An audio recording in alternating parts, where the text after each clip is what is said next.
السلام علیکم ورحمۃ اللہ وبرکاتہ. کیا حال ہے سب کا؟ الحمد للہ. نحمده ونصلی علی رسولہ الکریم. اما بعد فاعوذ باللہ من الشیطان الرجیم. بسم اللہ الرحمن الرحیم. رب اشرح لی صدری ویسر لی امری واحلل عقدۃ من لسانی یفقہوا قولی. قرآن مجید کا سیکھنا اور سکھانا بہترین عمل ہے. عثمان رضی اللہ عنہ سے روایت ہے کہ نبی صلی اللہ علیہ وسلم نے فرمایا، خیرکم من تعلم القرآن وعلمہ، تم میں سب سے بہتر وہ ہے جو قرآن سیکھے اور اس کی تعلیم دے. یعنی دو میں سے ایک کام ضرور کرنا چاہیے، یا طالب علم بنے رہیں یا پھر معلم بنے. قرآن کے پڑھنے پڑھانے والے لوگ اللہ کے خاص لوگ ہوتے ہیں، خاص بندے ہوتے ہیں. انس رضی اللہ عنہ سے روایت ہے، وہ کہتے ہیں کہ رسول اللہ صلی اللہ علیہ وسلم نے فرمایا، بے شک لوگوں میں سے کچھ اہل اللہ ہوتے ہیں. آپ صلی اللہ علیہ وسلم سے پوچھا گیا کہ ان میں سے کون لوگ اہل اللہ ہوتے ہیں، یعنی اللہ والے. آپ صلی اللہ علیہ وسلم نے فرمایا، اہل قرآن اہل اللہ ہیں اور اس کے خاص لوگ ہوتے ہیں.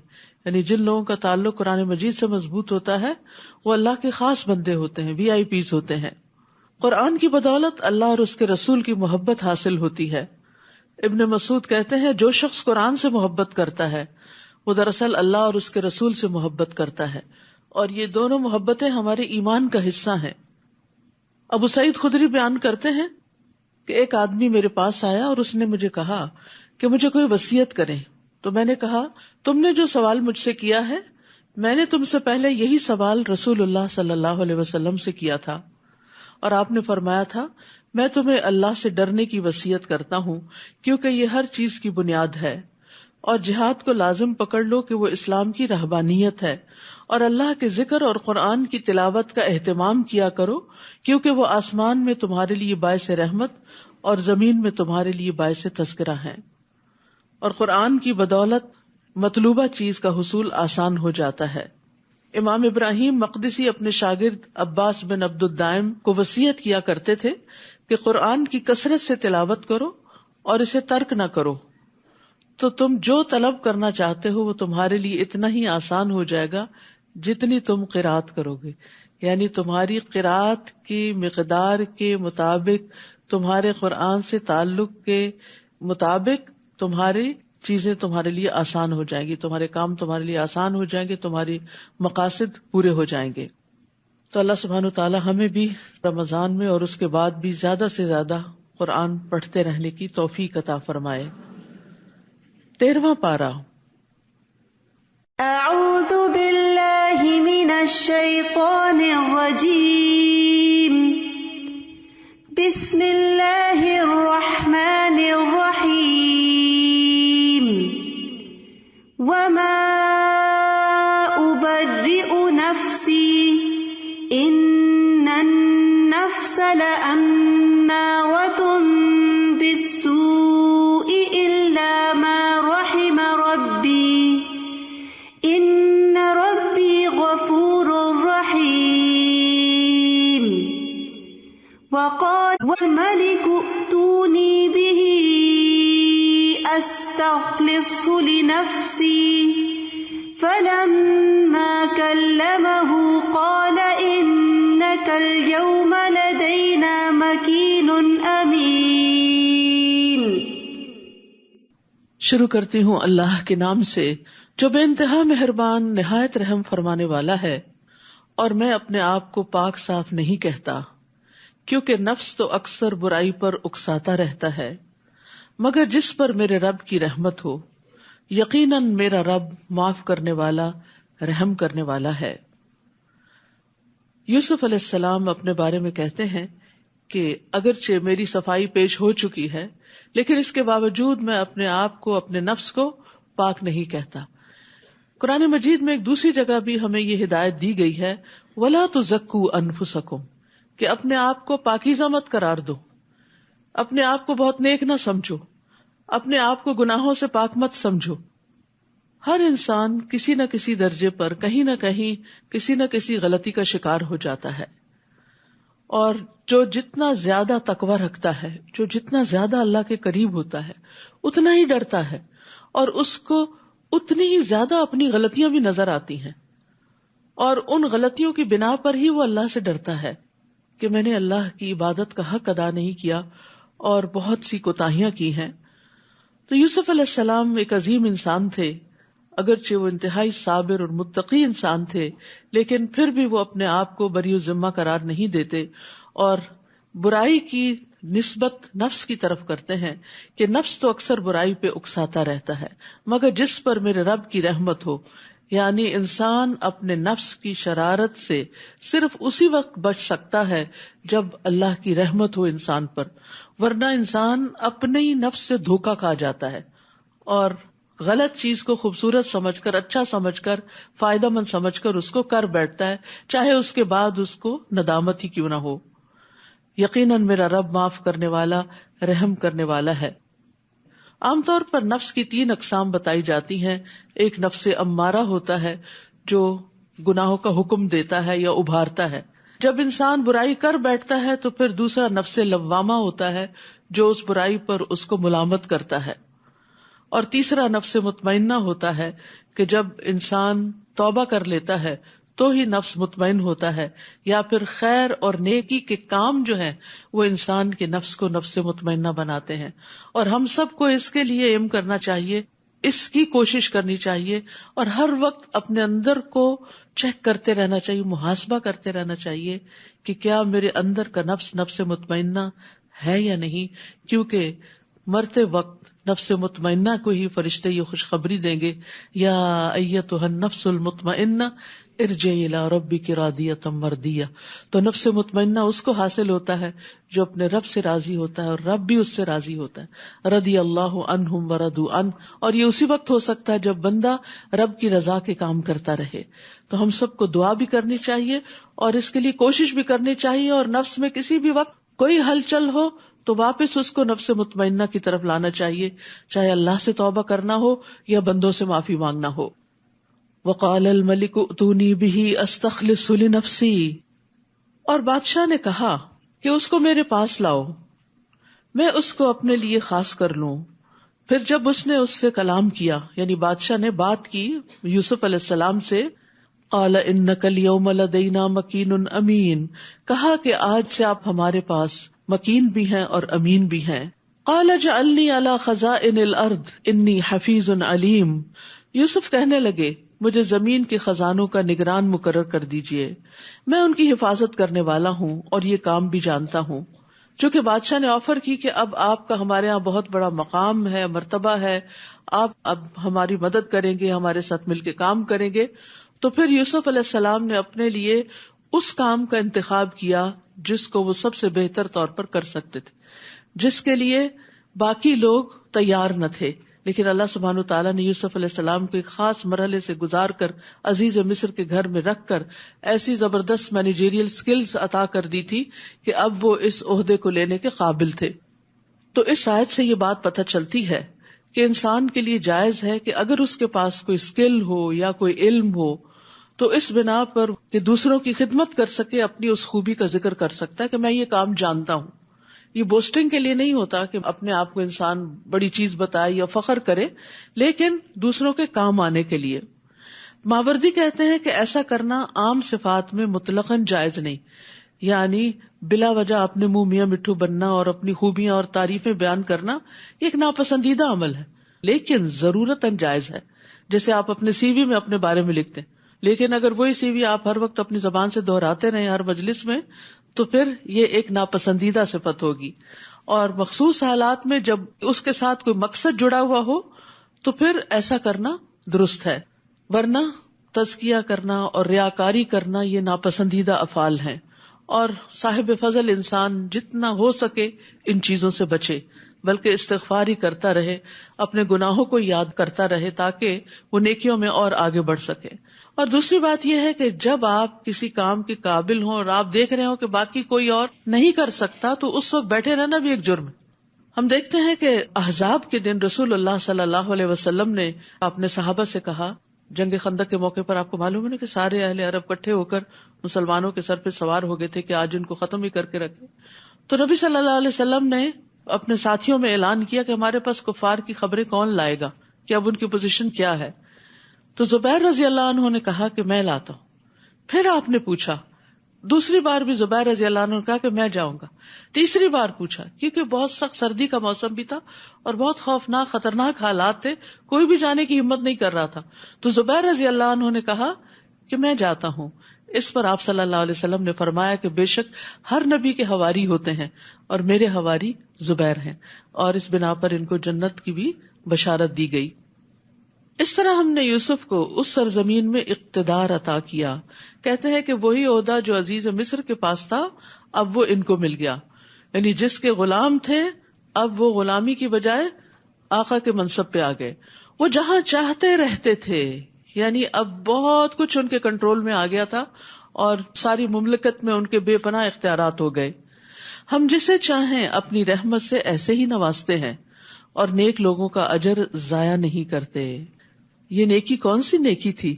یہ ان کا صبر تھا, جو مشکل ترین حالات میں انہوں نے کیا. کنویں میں صبر کیا. جس قافلے نے ان کو باہر نکالا ان کے سامنے اپنی کہانی نہیں بیان کرنی شروع کی کہ میرے بھائیوں نے میرے ساتھ بہت برا کیا اور مجھے یہاں پھینک گئے ہیں, پلیز مجھے میرے گھر واپس پہنچاؤ. کچھ نہیں کہا. پھر غلامی میں صبر کیا, جیل میں صبر کیا, حرام کام پہ صبر کیا. ایک عورت نے برائی کی دعوت دی, اس دعوت کو قبول نہیں کیا, اس پر صبر کیا.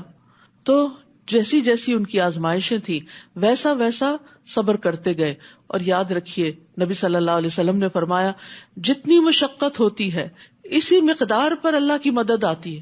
یعنی جتنے مشکل حالات سے آپ کو گزارا جاتا ہے اگر آپ صبر کریں تو اتنی مقدار میں اللہ کی مدد آپ کے پاس آئے گی.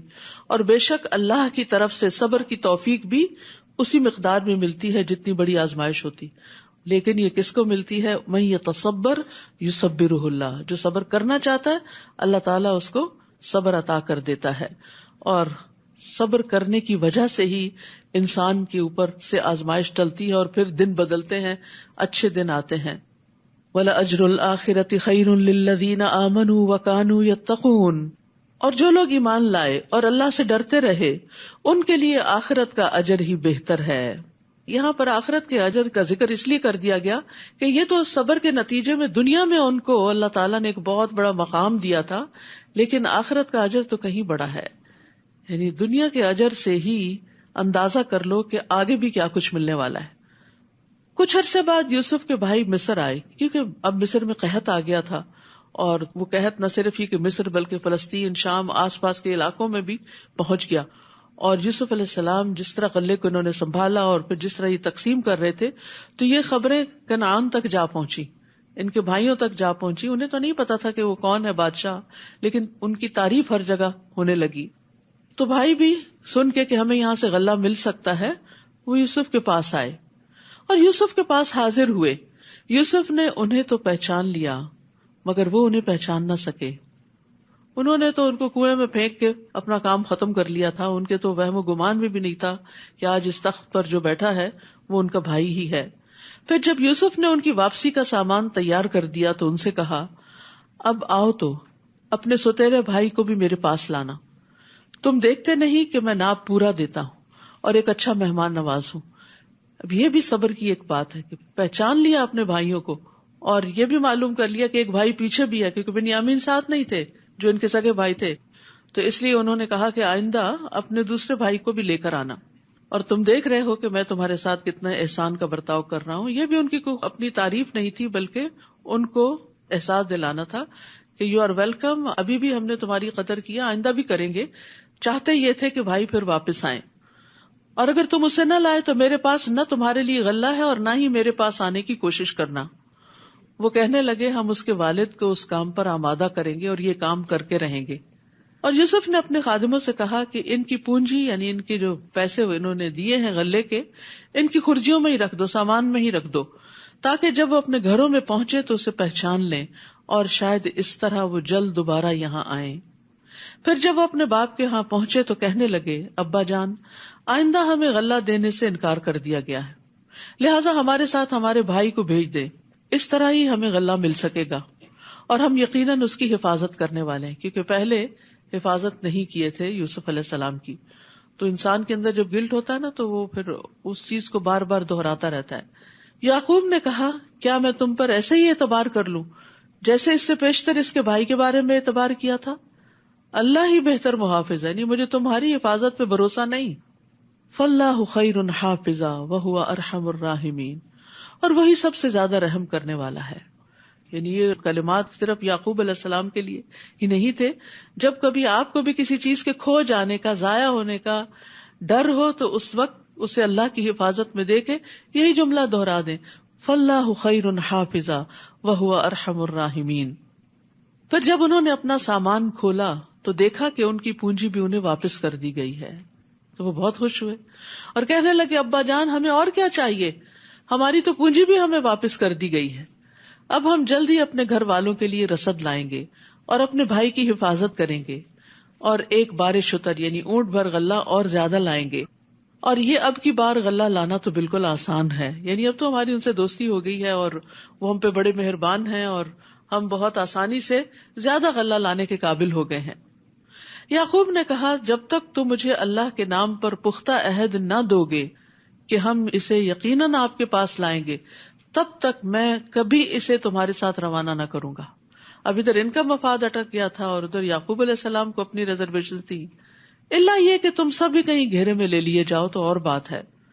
پھر جب انہوں نے اس طرح پختہ عہد دے دیا، پرومس کیا، تو یعقوب کہنے لگے جو کچھ ہم قول و قرار کر رہے ہیں اللہ اس پر ضامن ہے، یعنی میرے اور تمہارے درمیان نہیں، اس کا گواہ اللہ ہے.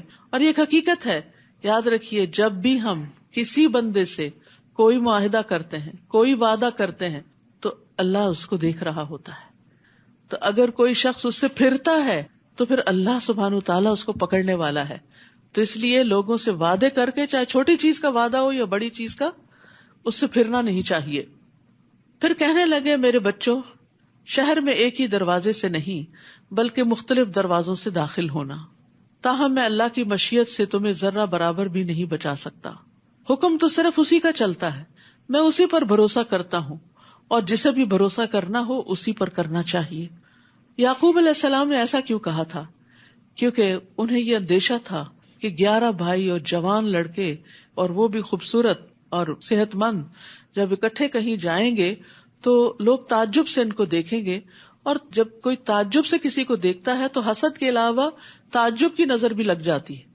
یعنی جب انسان کسی چیز کو واہ کہہ کے دیکھتا ہے، واہ، یعنی حیران پریشان ہو جاتا ہے، تو بعض اوقات ایسی نظر بھی نقصان دیتی ہے. تو اس آیت سے علماء یہ کہتے ہیں کہ اس میں نظر بد سے بچنے کی دلیل ہے، اور نظر بد کا لگنا برحق ہے. یہ قرطبی نے کہا ہے. نبی صلی اللہ علیہ وسلم نے بھی فرمایا کہ نظر لگنا برحق ہے، اور آپ صلی اللہ علیہ وسلم نے یہ بھی فرمایا کہ نظر بد آدمی کو قبر میں اور اونٹ کو ہانڈی میں داخل کر دیتی ہے. ابو ذر سے یہ بھی روایت ہے کہ رسول اللہ صلی اللہ علیہ وسلم نے فرمایا بے شک نظر بد آدمی کو اللہ کے حکم سے دیوانہ کر دیتی. یعنی بعض اوقات کسی چیز پر، کسی بات پر ایسی کسی کی نظر لگتی ہے کہ انسان بالکل پاگلوں جیسی حرکتیں کرنے لگتا ہے. پھر اسی طرح چہرے کے کالے داغ دھبے یعنی فزیکل النیسز جو ہیں اس میں بھی نظر کا بعض اوقات دخل ہوتا ہے. ام سلمہ رضی اللہ عنہا سے مروی ہے کہ نبی صلی اللہ علیہ وسلم نے ان کے گھر میں ایک لڑکی دیکھی جس کے چہرے پر کالے دھبے پڑ گئے تھے. آپ نے فرمایا اس پر دم کرو کیونکہ اسے نظر بد لگ گئی ہے، یعنی اس وجہ سے اس کے چہرے پر یہ نشان پڑ گئے ہیں. آپ صلی اللہ علیہ وسلم نے یہ بھی فرمایا کہ اللہ کی قضاء و قدر کے بعد نظر بد ہی میری امت کے اکثر لوگوں کی موت کا باعث بنے گی. نظر بد ایک قسم کا تیر ہوتا ہے جو جس کے ساتھ حسد ہوتا ہے یا جس کی تعریف کی جا رہی تھی اس کو جا کے لگتا ہے، اور اگر اس شخص نے اپنا بچاؤ نہ کر رکھا ہو، حفاظت کی دعائیں نہ پڑھ رکھی ہوں، اذکار نہ کر رکھے ہوں، تو کوئی پروٹیکشن نہیں ہوتی اور وہ تیر جا لگتا ہے انسان کو. تو اسی لیے ہمیں دعائیں، اذکار اور جو معوذتین ہیں ان کو پڑھنے کا خاص اہتمام کرنا چاہیے. معوذتین کو صبح شام 3 بار پڑھنے کا حکم ہے، اور ہر نماز کے بعد بھی پڑھنے کا حکم ہے. نبی صلی اللہ علیہ وسلم ان صورتوں کے اترنے سے پہلے انسانوں اور جنوں کی نظر بد سے پناہ مانگا کرتے تھے. جب معوذتین نازل ہوئی تو آپ نے ان کو پڑھنا شروع کر دی اور باقی چیزیں چھوڑ دی. تو اس سے یہ پتہ چلتا ہے کہ اگر باقی بہت لمبے چوڑے اذکار آپ نہیں بھی کر سکتے، کبھی آپ کی دیر سے آنکھ کھلتی، یاد رکھیے ان اذکار کے پڑھنے کا وقت سورج نکلنے سے پہلے اور سورج غروب ہونے سے پہلے ہے، یعنی مغرب کے بعد کا وقت نہیں ہے اور سورج نکلنے کے بعد کا وقت نہیں ہے، اس سے پہلے پہلے فجر کی نماز اور سورج نکلنے کے درمیان پڑھیں، عصر کی نماز اور سورج غروب ہونے کے درمیان میں پڑھیں، اور اگر کسی وجہ سے بہت مصروفیت یا وقت کی قلت یا تنگی کی وجہ سے انسان سارے اذکار نہیں بھی پڑھ سکتا تو معوذتین ضرور پڑھے، کیونکہ یہ ہر چیز سے کفایت کرنے والی ہیں۔ پھر یعقوب علیہ السلام کہتے ہیں ان الحکم الا للہ، حکم تو اللہ ہی کا ہوتا ہے، علیہ توکلت، میں اس پہ توکل کرتا ہوں، بھروسہ کرتا ہوں، وعلیہ فلیتوکل المتوکلون، اور توکل کرنے والوں کو اسی پر ہی توکل کرنا چاہیے۔ یعنی اسباب اختیار کرنے کے باوجود لازم ہے انسان کے لیے کہ بھروسہ اللہ کی ذات پہ کرے، نہ اپنی طاقت پہ اور ذہانت پہ اور نہ لوگوں پہ۔ اور وہ اپنے بچوں کو بھی اس بات کی تعلیم دے رہے تھے کہ وہ اسباب کے ساتھ ساتھ اللہ پر بھروسہ کریں، اور سب متوکلین کو اللہ ہی پر توکل کرنا چاہیے۔ بہرحال چنانچہ جس طرح ان کے باپ نے شہر میں داخل ہونے کا حکم دیا تھا ویسے وہ اس میں داخل ہوئے۔ اس کی یہ تدبیر اللہ کی مشیت کے مقابلے میں کچھ بھی کام نہ آئی، یہ تو محض یعقوب کے دل کا ارمان تھا جسے اس نے پورا کیا تھا۔ بے شک وہ ہماری دی ہوئی تعلیم کی وجہ سے صاحب علم تھا یعقوب علیہ السلام، مگر اکثر لوگ یہ حقیقت نہیں جانتے، ان کو ان باتوں کا علم بھی نہیں ہوتا۔ اب ہوا یہ کہ جس چیز سے وہ ڈر رہے تھے وہی ہوئی۔ کہا جاتا ہے کہ اپنے خیالات کو ہمیشہ پازیٹو رکھے، کیونکہ جب آپ کی سوچیں منفی ہوتی ہیں تو ایک لا آف اٹریکشن ہوتا ہے کہ جس میں آپ جس طرح سوچتے ہیں چیزیں ویسے ہی ہونا شروع ہو جاتی ہیں۔ مثلاً آپ کسی انسان سے ملتے ہوئے ڈر رہے ہوتے ہیں کہ یہ مجھے کچھ کہہ نہ دے، اور اسی ڈری شکل کے ساتھ اس سے جا کے ملتے اور واقعی پھر کہہ بھی دیتا ہے، تو اس سے پہلے اپنے اندر کو تبدیل کرے، یعنی باہر کی تبدیلی سے پہلے اندر کی سوچیں تبدیل کرے۔ جتنی آپ کی سوچیں مثبت ہوتی چلی جائیں گی اتنے ہی آپ بہادر اور مضبوط ہوتے چلے جائیں گے اللہ کے اذن سے، اور یہ توکل کرنے سے اور اللہ کا سہارا پکڑنے سے ہی ہوتا ہے۔ یعنی مثبت سوچ صرف اس وقت ہو سکتی ہے انسان کی جب انسان اللہ کے بارے میں گمان اچھا رکھے کہ خیر ہوگی، فاللہ خیر حافظہ، حفاظت اللہ ہی کی ہے، اللہ ہی بچانے والا ہے۔ اچھا بعض اوقات یہ بھی ہوتا ہے آپ ساری پروٹیکشن کی دعائیں پڑھ لیتے ہیں، سارے اسباب اختیار کر لیتے ہیں، اس کے باوجود پھنس جاتے ہیں جہاں پھنسنا ہوتا ہے۔ پھر اب آپ کہتے ہیں کہ وہ میں نے جو پڑھا تھا اس کا کیا ہوا، ہم نے تو استخارہ کر کے شادی کی تھی، پھر یہ مشکل کیوں پیش آئی؟ نہیں، پھر بھی آ سکتی ہے۔ اب یہاں آپ دیکھیں سب کچھ انتظامات ہو رہے ہیں، لیکن یعقوب علیہ السلام کو ایک اور صدمہ دیکھنا پڑا، لیکن یہ وقتی تھا، اس میں کوئی حکمت تھی، اور یہ وقت گزر گیا اور آگے آپ دیکھیے کتنی بڑی بڑی ترقیاں ہوئی۔ تو چاہے شادی کا استخارہ کر کے آپ شادی کریں، پھر اگر کچھ مشکلات پیش آ جائیں تو بعض اوقات اللہ تعالیٰ آپ کو ان مشکلات سے گزار کے مضبوط کرتا ہے۔ کچھ چیزیں آپ نے کتابوں میں نہیں سیکھی ہوتی، وہ آپ کو بندے سکھاتے ہیں۔ کچھ ایسے بندے زندگی میں مل جاتے ہیں جو آپ پہ بڑے مہربان ہوتے ہیں، محبتیں ان کی آپ کو بہت کچھ سکھا جاتی ہیں، لیکن کچھ بڑے مشکل لوگ بھی زندگی میں آ جاتے ہیں جن کے تلخ رویے آپ کو بہت کچھ سکھا جاتے ہیں اور بہت بہادر کر دیتے ہیں، اور پھر دل اللہ کے ہاتھ میں معلوم نہیں کب بدل جائے، اس کے بعد اچھے حالات بھی آ جاتے ہیں۔ تو کبھی استخارے کو بلیم نہ کریں اور کبھی اذکار کو بلیم نہ کریں کہ کوئی فائدہ نہیں دعائیں کرنے کا کیونکہ وہی ہو گیا، پھر نہیں، اس میں بھی خیر ہے۔ اگر حالات آپ کی توقع کے خلاف ہو گئے تو اس میں بھی خیر تھی۔ ایک خیر وہ ہوتی ہے جس کو آپ خیر دیکھتے ہیں، عسیٰ ان تکرہوا شیئا، اور ہو سکتا ہے ایک چیز کو تم ناپسند کرو کہ یہ نہیں اچھا ہوا، وہو خیر لکم، اور وہی تمہارے حق میں اچھی ہو۔ وعسیٰ ان تحبوا شیئا وہو شر لکم، ہو سکتا ہے ایک چیز تمہیں بڑی پسند ہو کہ یہ اچھی ہے اور وہ اسی میں شر ہو۔ تو ہم نے خیر اور شر کو اپنے حساب سے بنا رکھا ہے، ہماری نظریں جس چیز کو خیر دیکھتی ہیں بس اس کو ہی ہم خیر سمجھتے ہیں، اور جو تکلیف دہ حالات زندگی میں آ جاتے ہیں اس کو ہم اپنے لیے خیر نہیں سمجھتے۔ حدیث میں آتا ہے مومن کے ہر حال میں خیر ہوتی ہے، اس کو نعمت پہنچتی ہے وہ شکر ادا کرتا ہے، اور اس کو تکلیف پہنچتی ہے تو وہ صبر کرتا ہے، اور یہ چیز اس کے حق میں بہتر ہوتی ہے۔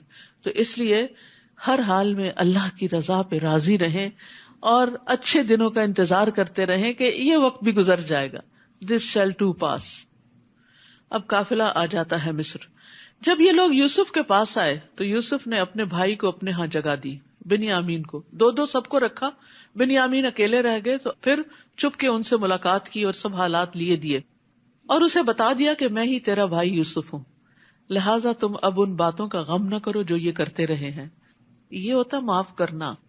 عام طور پر ہم معاف کرنے کی بات تو کرتے ہیں لیکن ہم صرف الفاظ ادا کرتے ہیں، میں نے معاف کیا، میں نے سب کو معاف کیا، اور رنج غم تکلیف دل سے نکالتے ہی نہیں ہیں. تو آپ دیکھیے اتنا برا ہاتھ لگ چکا تھا ان کو بھائیوں سے، اور پھر بنیامین نے لازماً بتایا ہوگا کہ آپ کے بعد مجھ پہ کیا کچھ بیتی ہے، کیونکہ ستیلے بھائی جو تھے اور سب سے چھوٹے بھی تھے، وہ کہتے ہیں نا سگ باش برادر خرد نہ باش، کہ چھوٹا بھائی بننا جو ہوتا ہے وہ بڑا ایک تکلیف دہ عمل ہوتا ہے. تو معلوم نہیں کس کس قسم کے مسائل سے، ان مسائل کا یہاں کوئی ذکر نہیں، لیکن یوسف علیہ السلام کا یہ جملہ بتا رہا ہے فلا تبتئس بما كانوا يعملون، جسٹ اگنور دم، اعراض برتو، ان باتوں کا غم نہ کرو جو یہ کرتے رہے. کتنا اچھا مشورہ ہے، کتنی زبردست کاؤنسلنگ ہے کہ ان باتوں کو چھوڑ دو، بلا دو ان کو، اور اسی میں خیر ہوتی ہے. کیونکہ جب انسان ان چیزوں کو بلاتا نہیں ہے تو اپنی ہی صحت پر اثر پڑتا ہے. جان ہاپکنس کی ایک کیرن ہے، انہوں نے کچھ ریسرچز کی تھی، تو وہ کہتے ہیں کہ دکھی اور مایوس ہونے سے انسان کا جسم بوجھل رہتا ہے، اور دکھ اور مایوسی کی وجہ سے ڈپریشن، دل کے امراض، ڈائبٹیز، بلڈ پریشر، انگزائٹی اور تناؤ جیسے امراض کا خطرہ بڑھ جاتا ہے، جبکہ معاف کرنے سے انسان پرسکون رہتا ہے اور صحت مند زندگی کا ضامن ہے. ان کے خیال میں معاف کرنا صرف الفاظ کہنا نہیں بلکہ یہ ایک اصلاحی عمل ہے جس میں انسان ایک شعوری فیصلہ کرتا ہے کہ اسے دوسرے کو معاف کرنا ہے، یعنی ایک پراپر ڈیسیژن بناتا ہے کہ میں نے اس چیز کو نکال دینا اپنے دل سے، اور یہ منفی سوچیں دل سے نکالی. معاف کرنا کیا ہے؟ نیگیٹو تھنکنگ اپنے اندر سے نکال باہر پھینکنا. جیسے ہی آپ اپنے اندر سے غصہ، نفرت اور دشمنی نکالتے ہیں، آپ کے دل میں دوسرے کے لیے ہمدردی، محبت اور پیار کے جذبات جنم لینے لگتے ہیں، اور آپ کے دل بھی نرم ہو جاتے ہیں، خاص طور پر اس کے بارے میں جس نے آپ کو اذیت دی ہوتی. اور ایک کہاوت ہے کہ معاف کرنے سے ماضی تو نہیں بدلتا مگر مستقبل خوبصورت ہو جاتا ہے. تو اپنے ہی خوبصورت مستقبل کے لیے انسان اپنی منفی سوچوں کو، جن کو ہر وقت وہ اندر پروسیس کرتا رہتا ہے، ان کو نکال باہر کرے اور اس کی جگہ بہتر چیز ذہن میں لائے. اس کے لیے بہت ضروری ہوتا ہے کہ اچھی سوچ انسان کے اندر ہے. یہی وجہ ہے کہ قرآن شفا ہے دلوں کے اندر جو بیماریاں ہیں، کیونکہ قرآن انسان کی سوچ بدل دیتا ہے، نفع اور نقصان کے پیمانے اور معیار بدلتا ہے. کہ دنیا میں اگر کچھ نہیں ملا تو سو واٹ، مچھر کے پر برابر بھی نہیں. اگر وہ مچھر کا پر تمہیں نہیں ملا تو کیا نقصان ہو گیا؟ کبھی مچھر مر جاتا ہے اور اس کا پر گر جاتا ہے تو آپ اس کے پیچھے تھوڑی بھاگتے ہیں. تو دنیا میں کبھی انسانوں کی طرف سے، کبھی مالی اعتبار سے، کبھی اولاد کی طرف سے کوئی نہ کوئی پریشانی انسان کو آتی رہتی، لیکن اس کو مچھر کا پر ہی سمجھیں اور اس کو اڑا دیں، ہٹا دیں اپنے آپ سے، اور آخرت پر فوکس کریں.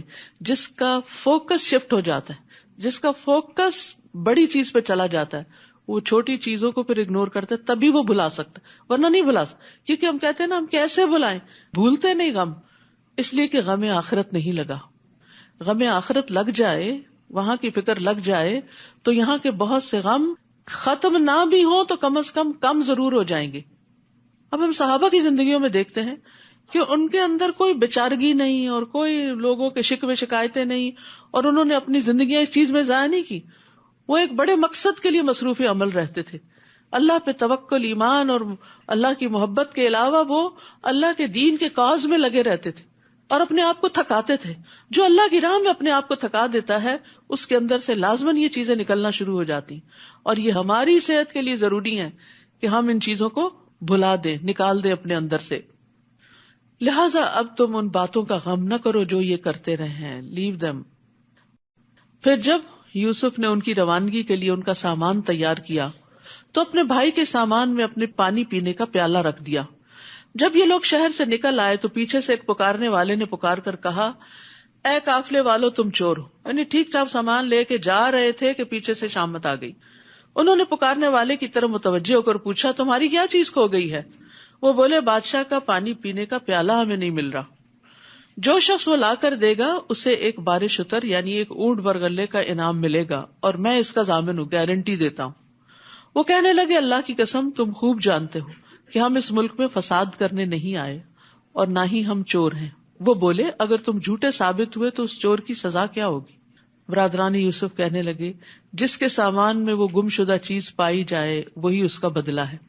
ہم اپنے ہاں ظالموں کو اسی طرح سزا دیتے ہیں. مصر کے قانون کے مطابق وہ کسی کو اپنے ہاں ایز اے کیپٹیو نہیں رکھ سکتے تھے, کسی مسافر کو, لیکن یعقوب علیہ السلام کی شریعت میں یہی تھا. تو اب اسی کو بنیاد بنا کر یہ فیصلہ کیا گیا کہ اگر چور نکل آیا کوئی تو پھر اس کو آپ رکھ سکتے ہیں. پھر اس ضامن نے یوسف کے بھائی بنیامین کے سامان کی تلاشی سے پہلے دوسرے بھائیوں کے سامان کی تلاشی لینا شروع کی. پھر پیالے کو اس کے بھائی کے سامان سے برآمد کر لیا. اس طرح ہم نے یوسف کے لیے تدبیر کی تھی, یعنی یہ طریقہ ہم نے سجایا تھا اللہ کی طرف سے. بعض اوقات آپ کو آئیڈیاز آتے ہیں نا, یہ کام ایسے کر لیں, وہ ایسے کر لیں, آپ بیٹھے ہوتے ہیں خاص طور پہ نماز میں, تو اس میں آپ دیکھیے ہمیشہ یہ سوچیے کہ یہ کہاں سے خیال آ گیا مجھے, تو سوچا بھی نہیں تھا. تو وہ ایک طرح سے اللہ تعالیٰ کی ایک تائید ہوتی ہے آپ کو. اور جو برے برے خیال آتے ہیں وہ شیطان کی طرف سے ہوتے ہیں, وہ وسوسے جو ہوتے ہیں وہ پریشان کرتا ہے آپ کو. یوسف کے لیے مناسب نہ تھا کہ شاہ مصر کے قانون چوری کے مطابق اپنے بھائی کو اپنے پاس رکھ سکے, الا یہ کہ ہم جس کے چاہیں درجات بلند کر دیتے ہیں, اور ایک علیم ہستی ایسی ہے جو ہر صاحب علم سے بالا تر ہے. ہر علم والے کے اوپر ایک اور علم والا ہوتا ہے, یعنی انسانوں میں سے بھی. یہ کس لیے بات کی گئی؟ تاکہ کوئی اپنے آپ کو سب سے بڑا عالم نہ سمجھے کہ میں نابغہ روزگار ہوں اور سب سے زیادہ تو علم میرے ہی پاس ہے, اس تکبر میں مبتلا نہ ہو. اور دوسرا معنی اس کا یہ ہے کہ جتنے بھی دنیا میں بڑے بڑے علم والے ہیں ان سب کے اوپر اللہ کا علم محیط ہے. سب سے بڑا علم والا اللہ ہی ہے. اور یاد رکھیے کسی کو بھی علم دینا, چاہے تھوڑا علم ہو یا زیادہ ہو, یہ اللہ کی بندے سے محبت کی علامت ہوتی ہے. دنیا تو اللہ تعالیٰ سب کو دیتا ہے, کوئی مسلم ہو یا نہ ہو, لیکن دین کا علم صرف اس کو دیتا ہے جس سے اللہ تعالیٰ محبت کرتا ہے. تو اس لیے اس پر بھی ہمیں شکر ادا کرنا چاہیے. اور پھر یہ کہ صرف علم نہیں بلکہ اس کا فہم بھی, اس کی سمجھ بھی, تفقہ فی الدین. من یرد اللہ بہ خیرا یفقہہ فی الدین, جس کے ساتھ اللہ تعالیٰ بھلائی کا ارادہ کرتا ہے اس کو دین کی سمجھ عطا کر دیتا ہے. برادران یوسف کہنے لگے اگر اس نے چوری کی ہے تو اس سے پیشتر اس کا بھائی یوسف بھی چوری کر چکا ہے, ابھی نہیں چھوڑا ان کو. یعنی جب آپ کسی سے حسد کرتے ہیں نا تو پھر کوئی موقع نہیں جانے دیتے اس کو گرانے کا, بدنام کرنے کا. کہیں نہ کہیں پھر آپ کے منہ سے کچھ نہ کچھ نکل آتا. تو آپ نہیں دیکھ رہے کہ کہاں کھڑے ہیں, سال ہا سال گزر چکے ہیں یوسف کو تمہارے ہاتھ سے گئے ہوئے, لیکن ابھی بھی تم اس کو معاف نہیں کر رہے. یوسف نے ان کے اس الزام کو دل میں چھپائے رکھا اور ان پہ کچھ ظاہر نہیں کیا. سبحان اللہ, یہ ہوتا ہے صبر. بڑی بڑی باتیں دل میں اس طرح رکھنا کہ کسی کو شائبہ بھی نہ گزرے, شک بھی نہ گزرے. تو جو شیلو لوگ ہوتے ہیں نا ان کے اندر کوئی بات ٹکتی نہیں, ادھر سے سنی ادھر نکالی, اور اس سے بڑے فسادات پیدا ہوتے ہیں. بہت سی خرابیاں, آپس میں لوگوں کی لڑائیاں اور کئی قسم کے مسائل پیدا ہوتے ہیں. بعض لوگ خوشی کی خبر کو نہیں سنبھال سکتے اور بڑھ چڑھ کر اس کا اظہار کرتے ہیں, کیا ہوتا ہے پھر نظر لگ جاتی. بعض لوگ غم کی خبر کو, بعض کا دکھ کی خبر کو, کسی کی طرف سے پہنچنے والی اذیت کو, اور اب تو ماشاءاللہ اپنے کلوز سرکل میں کیا اور اپنے خاندان میں کیا, اب تو پوری دنیا کے ساتھ ہم شیئر کرتے ہیں. ہر تھوڑی دیر بعد فیس بک کا سٹیٹس چینج کر رہے ہوتے ہیں, ہر وقت اپنے دل پہ کیا گزر رہی ہے, گھر میں کیا ہو رہا ہے, کیا کھا رہے ہیں, کیا پی رہے ہیں, کیا پہن رہے ہیں, کیا خرید رہے ہیں, کہاں جا رہے ہیں. یعنی مجھے تو بعض اوقات ایک سکنس جیسی لگتی ہے اور کوئی مقصد سمجھ نہیں آتا کہ یہ ساری باتیں, اس میں کوئی علم نافع نہیں, کسی کے علم اور تجربے میں کوئی اضافہ نہیں ہوگا, بلکہ اس سے نقصان ہی ہوئے ہیں کہ جن لوگوں کو وہ سب کچھ میسر نہیں ہوتا وہ پھر اپنے آپ کو ان سے کمپیئر کر کر کے حسرتوں کا شکار ہوتے ہیں, اور اس سے غم اور دکھ اور زیادہ بڑھتے ہیں. تو نعمتوں کو بلا ضرورت لوگوں کے سامنے نہیں رکھنا چاہیے. حدیث میں آتا ہے کل ذی نعمت محسود, ہر صاحب نعمت حسد کیا جاتا ہے. پھر آپ حسد کا شکار ہوتے ہیں, پھر آپ کے دشمنوں کی تعداد میں اضافہ ہوتا ہے. آپ سمجھتے ہیں آپ کی نعمت کی وجہ سے لوگ آپ کی بڑی تعریف کریں گے, آپ کے فین ہو جائیں گے اور آپ کے بظاہر فالوور ہو جائیں گے, لیکن حقیقت میں وہ حسد بھی کر رہے ہوتے ہیں. اور دوسری بات یہ ہے کہ جب کوئی مقصد ہو تو پھر آپ فَأَمَّا بِنِعْمَةِ رَبِّكَ فحدث، پھر اس کا ذکر کریں. آپ کا کوئی ایکسپیرینس ہے زندگی میں، آپ کو کوئی فائدے کی چیز ملی ہے، آپ کا کوئی ایسا تجربہ ہے بزنس میں، تعلیم میں، کسی کام میں، اور اس میں آپ کو بہت سکسیس ہوئی ہے، آپ کی کچھ اکمپلشمنٹس ہیں، کچھ اچیومنٹس ہیں، تو ان کو آپ اپنے بچوں کے ساتھ، اپنے طالب علموں کے ساتھ، اپنے ساتھیوں کے ساتھ شیئر کر سکتے ہیں تاکہ ان کی زندگی میں کوئی سہولت آئے، ان کو کوئی نفع مند علم حاصل ہو. ایک کتابی علم ہوتا ہے اور ایک تجرباتی علم ہوتا ہے. تو جو تجرباتی علم ہے اس کو بھی شیئر کرنے سے فائدہ ہوتا ہے، لیکن جہاں ضرورت ہو، بلا ضرورت ہر وقت بوسٹنگ نہیں کرنی چاہیے. تو انہوں نے ان پہ کچھ ظاہر نہیں ہونے دیا، لیکن زیر لب کہنے لگے بڑے ہی برے لوگ ہو، یہ جو کچھ تم بیان کر رہے ہو اللہ اسے خوب جانتا ہے کہ میں نے چوری کی تھی یا نہیں کی تھی. تو اللہ کو پہچاننے والے کے لیے بندوں کی باتیں سننا آسان ہو جاتی. یعنی اس میں ایک دوسرا پہلو بھی ہے کہ انہوں نے یوسف کو تانا دیا، گمشدہ یوسف کو تانا دیا، اور نہیں پتا تھا کہ سامنے وہی ہیں. ادھر ان کی چاپلوسی کر رہے تھے اور ادھر ایسی بات کر رہے تھے. تو آپ دیکھیے کہ یوسف علیہ السلام نے برداشت کیسے کیا. میرا یہاں پر پوائنٹ یہ ہے کہ لوگوں کی باتیں کون برداشت کر جاتا ہے. عام طور پر لوگوں کو کہتے سنا اب برداشت نہیں ہوتا، کیونکہ ایمان کمزور ہو گیا. جب ایمان بڑھتا ہے تو برداشت بڑھتی ہے، اللہ کی معرفت بڑھتی ہے، آخرت کا احساس بڑھتا ہے، تو انسان کی برداشت بھی زیادہ ہوتی چلی جاتی. اس کا ضروری نہیں کہ تعلق عمر کے ساتھ ہی ہو، کہ عمر کے ساتھ ساتھ برداشت کم ہو جاتی ہے. یوسف علیہ السلام کافی بڑے ہو چکے تھے اب، لیکن چونکہ ایمان تھا اور اللہ کی پہچان تھی تو اس لیے انہوں نے اس بات کو پی لیا. وہ کہنے لگے حضور والا، ابھی چور کہہ رہے ہیں، ابھی حضور والا، ایھا العزیز، اس کا باپ بہت بوڑھا ہو چکا ہے، لہٰذا اس کے بجائے ہم میں سے کسی کو رکھ لیجئے. ہم دیکھ رہے ہیں کہ آپ بہت احسان کرنے والے ہیں. سبحان اللہ. جیل کے ساتھیوں نے بھی کہا انا نراک من المحسنین. اب یہ بھائی بھی کہہ رہے ہیں انا نراک من المحسنین. تو جو محسن ہوتا ہے وہ ہر جگہ ہی محسن ہوتا ہے، اور ہر جگہ اس کے احسان کو اکنالج کر لیا جاتا ہے. پھر یعنی محسن کا احسان چھپا نہیں رہتا، یہ ایک ایٹیٹیوڈ ہوتا ہے. یوسف نے کہا معاذ اللہ، اس بات سے اللہ کی پناہ، ہم تو اسے ہی پکڑیں گے جس کے ہاں ہم نے اپنا گمشدہ سامان پایا ہے. اگر ہم ایسا کریں تب تو ہم ظالم ٹھہرے. پھر جب وہ یوسف سے مایوس ہو گئے تو علیحدہ ہو کر مشورہ کرنے لگے. سب سے بڑے بھائی نے کہا یہ پتا ہے کہ تمہارے باپ نے اللہ کے نام پر تم لوگوں سے پختہ عہد لیا ہوا ہے، نیز تم اس سے پیشتر یوسف کے معاملے میں بھی زیادتی کر چکے، یعنی احساس تھا ہم نے غلط کیا.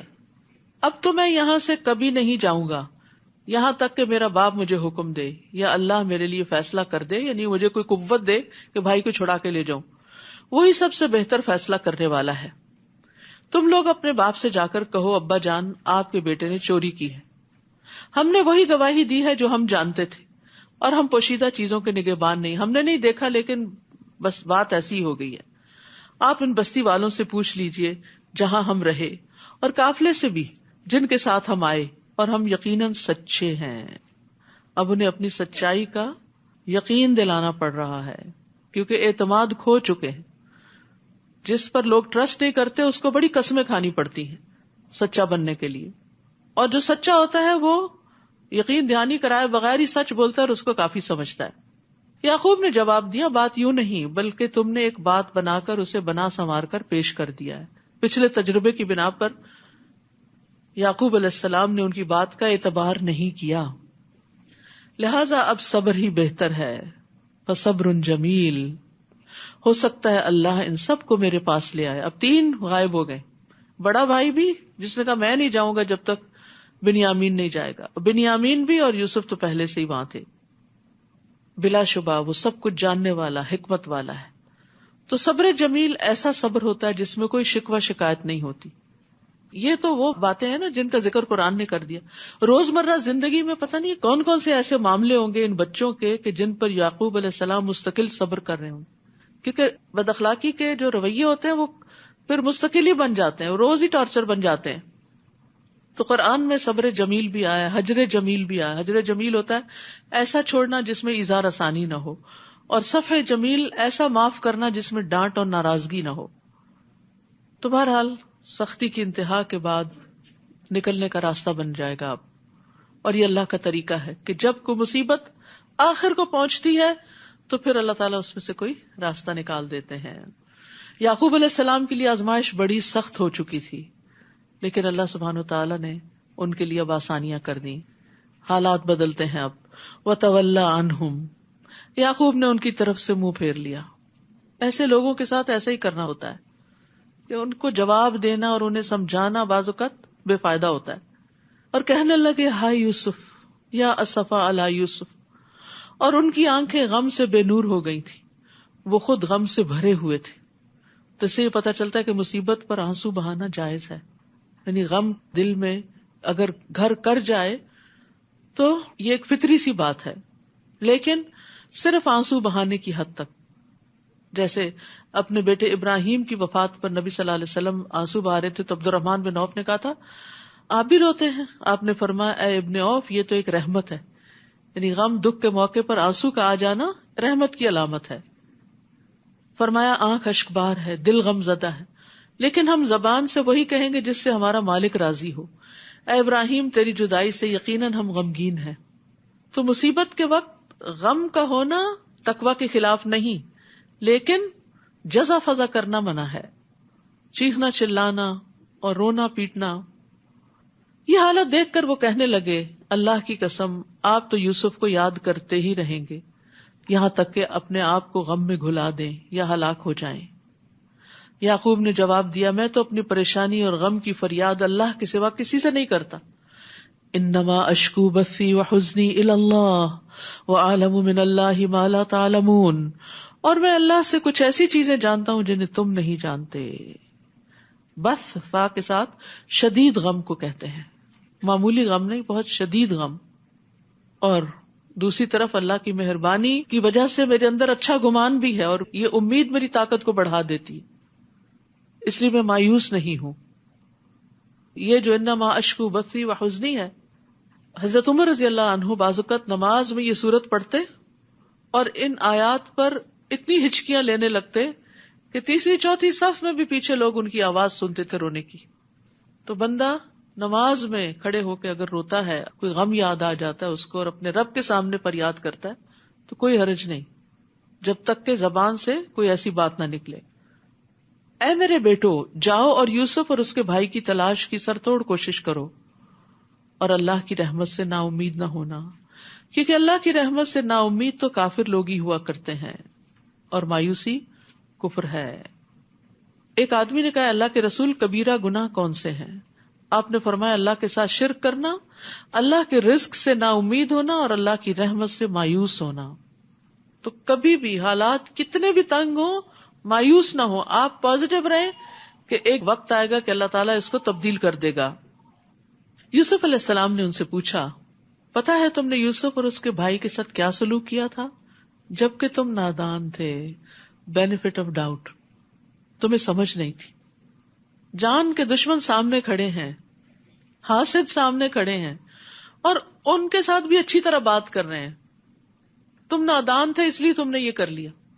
ہم دوسرے کو یہ بینیفٹ نہیں دیتے کہ یہ نا سمجھ ہے، اس کو دین کا علم نہیں، اس کے اندر اللہ کا خوف نہیں ہے، اس کی اپنی مجبوریاں ہیں، اس لیے اگر یہ کرتا ہے تو اگنور کرو اس کو. یہ طریقہ ہمیں نہیں آتا. ہم اس وقت پوری عقل کی بات اس سے چاہتے ہیں جو نادان شخص ہوتا ہے. یاد رکھیے نادانی اور جہالت صرف یہ نہیں ہوتی کہ پڑھا لکھا نہ ہو انسان، بعض پڑھے لکھے بھی بڑے ناسمجھ ہوتے ہیں، معاملہ کرنا ان کو نہیں آتا ہوتا. تو زندگی میں ایسے رویوں کا جب سامنا کرنا پڑے، ایسی باتیں سننی پڑے تو یہی سوچا کریں کہ نہ سمجھ آئیے، اگر اس کو سمجھ ہوتی تو یہ بات منہ سے نہ نکالتا. تو اس سے انسان کے اپنے اندر پھر وہ تکلیف کا لیول نہیں بڑھتا. نبی صلی اللہ علیہ وسلم نے فرمایا سختی، اکھڑ پن جس چیز میں ہوگا اسے بدنما کر دے گا، اور بے شک اللہ بہت نرم خو ہے، نرمی کو پسند کرتا ہے. تو لوگوں کے تلخ رویوں کے مقابلے میں نرمی اختیار کرنی چاہیے، اور نرمی پہ اللہ تعالیٰ اتنا عطا کرتا ہے جو سختی پر عطا نہیں کرتا. وہ چونک کے بولے کیا تم ہی یوسف ہو؟ یوسف نے کہا ہاں میں ہی یوسف ہوں اور یہ میرا بھائی ہے بنیامین. اللہ نے ہم پر بہت بڑا احسان فرمایا ہے. قد من اللہ علینا انہ من یتق ویصبر فان اللہ لا یضیع اجر المحسنین. کیونکہ جو اس سے ڈرتا ہے اور صبر کرتا ہے، تقوی اور صبر کامیابی کی کنجیاں، تو اللہ نیکی کرنے والوں کا اجر ضائع نہیں کرتا. یہ ہے تقوی اور صبر کے ثمرات. سبحان اللہ. تو یوسف علیہ السلام کے اندر 3 کوالٹیز بڑی نمایاں ہیں. اللہ کا ڈر جس نے انہیں ہر جگہ غلط قدم اٹھانے سے بچایا. صبر، مشکل سے مشکل حالات میں کوئی شکوہ شکایت نہیں، اللہ کی اطاعت پہ قائم رہے. اور تیسرے احسان، نیکی کے درجے پہ قائم رہے. یہی چیزیں ہمیں اپنی زندگی میں اختیار کر لینی چاہیے. وہ کہنے لگے اللہ نے آپ کو ہم پر فضیلت بخشی ہے اور ہم ہی خطا کار تھے. یوسف نے کہا آج تم پر کوئی گرفت نہیں، اللہ تمہیں معاف کر دے، وہ سب سے بڑھ کر رحم فرمانے والا ہے. لا تسریب، کیا مطلب ہے؟ آج کے بعد تم پہ نہ کوئی آر ہوگی نہ کوئی تانو تشنی. ایک ہوتا ہے معاف کر کے کہنا میں نے معاف کیا، پھر جب وہ پرانا قصہ دہرایا گیا تو پھر 2-4 سنا دی. یہ معاف کرنا نہیں ہوتا. لا تسریب کا مطلب یہ ہے کہ میں آج کے بعد اس بات کو دہراؤں گا بھی نہیں، مینشن بھی نہیں کروں گا کہ تم نے میرے ساتھ یہ کیا تھا، تمہارے اس جرم کا ذکر ہی نہیں کروں گا. لا تسریب علیکم اليوم. اور یہی بات تھی جو نبی صلی اللہ علیہ وسلم نے مکہ والوں سے کہی تھی جب مکہ فتح کر لیا تھا، جب آپ فاتح تھے، جب آپ انتقام لے سکتے تھے، تو آپ نے فرمایا لا تسریب علیکم اليوم. خطا کاروں سے درگزر کرنا انبیاء کی صفت ہے، اور اس معاملے میں بھی ہمیں ان کی پیروی کرنی چاہیے. اور درگزر کرنے سے عزت میں ہی اضافہ ہوتا ہے. رسول اللہ صلی اللہ علیہ وسلم نے فرمایا فاعفوا یعزکم اللہ، درگزر کیا کرو اللہ تمہیں عزت عطا کرے گا. اب یوسف علیہ السلام بھائیوں سے کہتے ہیں یہ میری قمیص لے جاؤ اور اسے میرے والد کے چہرے پہ ڈال دینا، وہ بینا ہو جائیں گے. قمیص دیکھ کے ہی غم کا آغاز ہوا تھا. قمیص پہ جو جھوٹ موٹ کا خون تھا، اور قمیص ہی اس بیماری کا علاج بن گئی. کہتے ہیں نا زہر کو زہر مارتا ہے. بعض اوقات اسی چیز کے اندر ہی انسان کا فائدہ بھی ہوتا ہے جس سے انسان کو نقصان پہنچا. یاد رکھیے کہ ہم جب کسی انسان سے کبھی کوئی تکلیف اٹھاتے ہیں تو ہم اس کی خیر سے بالکل مایوس ہو جاتے ہیں، معاف نہیں کرتے. نتیجہ کیا ہوتا ہے کہ اس کی خوبیاں جو ہوتی ہیں وہ بھی ہمارے لیے خرابیاں بن جاتی ہیں. لیکن اگر آپ درگزر سے کام لیں، اپنے ہی بچے کو، اپنی بہو کو، اپنے بہن بھائی کو معاف کر دیں، کل کسی مصیبت کے وقت وہ اس طرح آپ کے کام آتا ہے کہ کوئی اور نہیں آتا، وہی آپ کا مددگار بن جاتا ہے. اور یہ معاف کرنے کے فوائد میں سے ہے. اور انہیں لے کر تم سب اہل و عیال سمیت میرے پاس آ جاؤ. جب یہ قافلہ مصر سے روانہ ہوا تو اس وقت ان کے باپ یعقوب نے کہا اگر تم مجھے یہ نہ کہو کہ بوڑھا سٹھیا گیا ہے تو میں یوسف کی خوشبو محسوس کر رہا ہوں. یہ بھی اللہ کے اذن سے تھا. یوسف چند میل دور کنویں میں تھے، خوشبو نہیں آئی، اللہ کا اذن نہیں تھا. اور ابھی قافلہ مصر سے نکلا ہی ہے تو یہاں خوشبو آ رہی ہے. ہم سب کے ایسے ایکسپیرینس ہوتے ہیں. یہ سب بھی اللہ کے اذن سے ہوتا ہے، کسی انسان کا کمال نہیں ہوتا. کبھی آپ کو مسئلہ پیش آنے والا ہوتا ہے، پہلے سے آپ سینس کر لیتے ہیں یہ ہونے لگا، تو یہ نہ سمجھے کہ میں بڑا ولی اللہ ہوں کہ میرے ساتھ یہ ہو رہا ہے. اللہ چاہے تو کسی چیز کو آپ کو خواب میں دکھا دے، پہلے سے ہی محسوس کرا دے، اندازہ کروا دے، اور چاہے تو آپ کی آنکھوں کے سامنے پڑی چیز آپ کو نظر نہ آئے. اور یہ ہم سب کے ساتھ ہوتا ہے. وہ کہنے لگے اللہ کی قسم آپ تو اسی پرانی محبت کے خبط میں پڑے ہوئے ہیں. پھر جب خوشخبری لانے والا آ گیا اس نے قمیص یعقوب کے چہرے پہ ڈالی، فوراً بینا ہو گئے. کہنے لگے میں نے تم سے کہا نہ تھا کہ میں اللہ سے وہ کچھ جانتا ہوں جو تم نہیں جانتے. وہ کہنے لگے ابا جان ہمارے لیے ہمارے گناہوں کی معافی مانگیے، واقعی ہم خطا کار تھے، وی ور رانگ. تو توبہ استغفار کے لیے بڑا ضروری ہوتا ہے کہ انسان کہ میری غلطی تھی، لا الہ الا انت سبحانک انی کنت من الظالمین، میں نے غلطی کی تو مجھے معاف کر دے. یعقوب نے کہا میں عنقریب اپنے رب سے تمہارے لیے معافی مانگوں گا رات کے پچھلے پہر، کیونکہ وہ بالاسحار ہم یستغفرون، سحری کے وقت وہ استغفار کرتے ہیں. آ رہے ہیں سحری کے دن، ٹھیک ہے، تو استغفار کرنا نہ بھولیں اس وقت، کیونکہ اس وقت کی استغفار خاص طور پہ قبول ہوتی ہے. میں اپنے رب سے تمہارے لیے معافی مانگوں گا، وہ یقیناً معاف کر دینے والا اور رحم کرنے والا ہے. یعقوب علیہ السلام نے بھی معاف کر دیا، یوسف علیہ السلام نے بھی کر دیا. یہ پیغمبر تو اللہ کو پتا تھا نا کہ ان کے اندر یہ قابلیت ہے، ان کو اس لیے چنا، دوسرے بھائیوں کو کیوں نہیں پیغمبر بنا دیا. اللہ زیادہ جانتا ہے کہ اپنی رسالت کہاں رکھے. پھر جب یہ لوگ یوسف کے پاس پہنچے تو انہوں نے اپنے والدین کو اپنے پاس بٹھایا اور کنبے والوں سے کہا شہر میں چلو، انشاءاللہ امن اور چین سے یہاں رہو گے. اور یوسف نے اپنے والدین کو اٹھا کر اپنے ساتھ تخت پر بٹھایا اور اس کے بھائی یوسف کے آگے سجدے میں گر گئے. یہ سجدہ تعظیمی تھا جو ان کے لیے جائز تھا، اب ہمارے لیے جائز نہیں. حتیٰ کہ ملتے وقت کسی کے آگے یوں ساری کمر نہیں جھکانی چاہیے، ہمارے دین میں یہ بھی منع ہے. ہاتھ ملائیں، مسکرائیں، سلام بولیں، لیکن جھک کے اور نیچے ہو کے سلام نہیں کریں. یوسف نے کہا ابا جان، یہ ہے میرے اس خواب کی تعبیر جو میں نے بہت پہلے دیکھا تھا.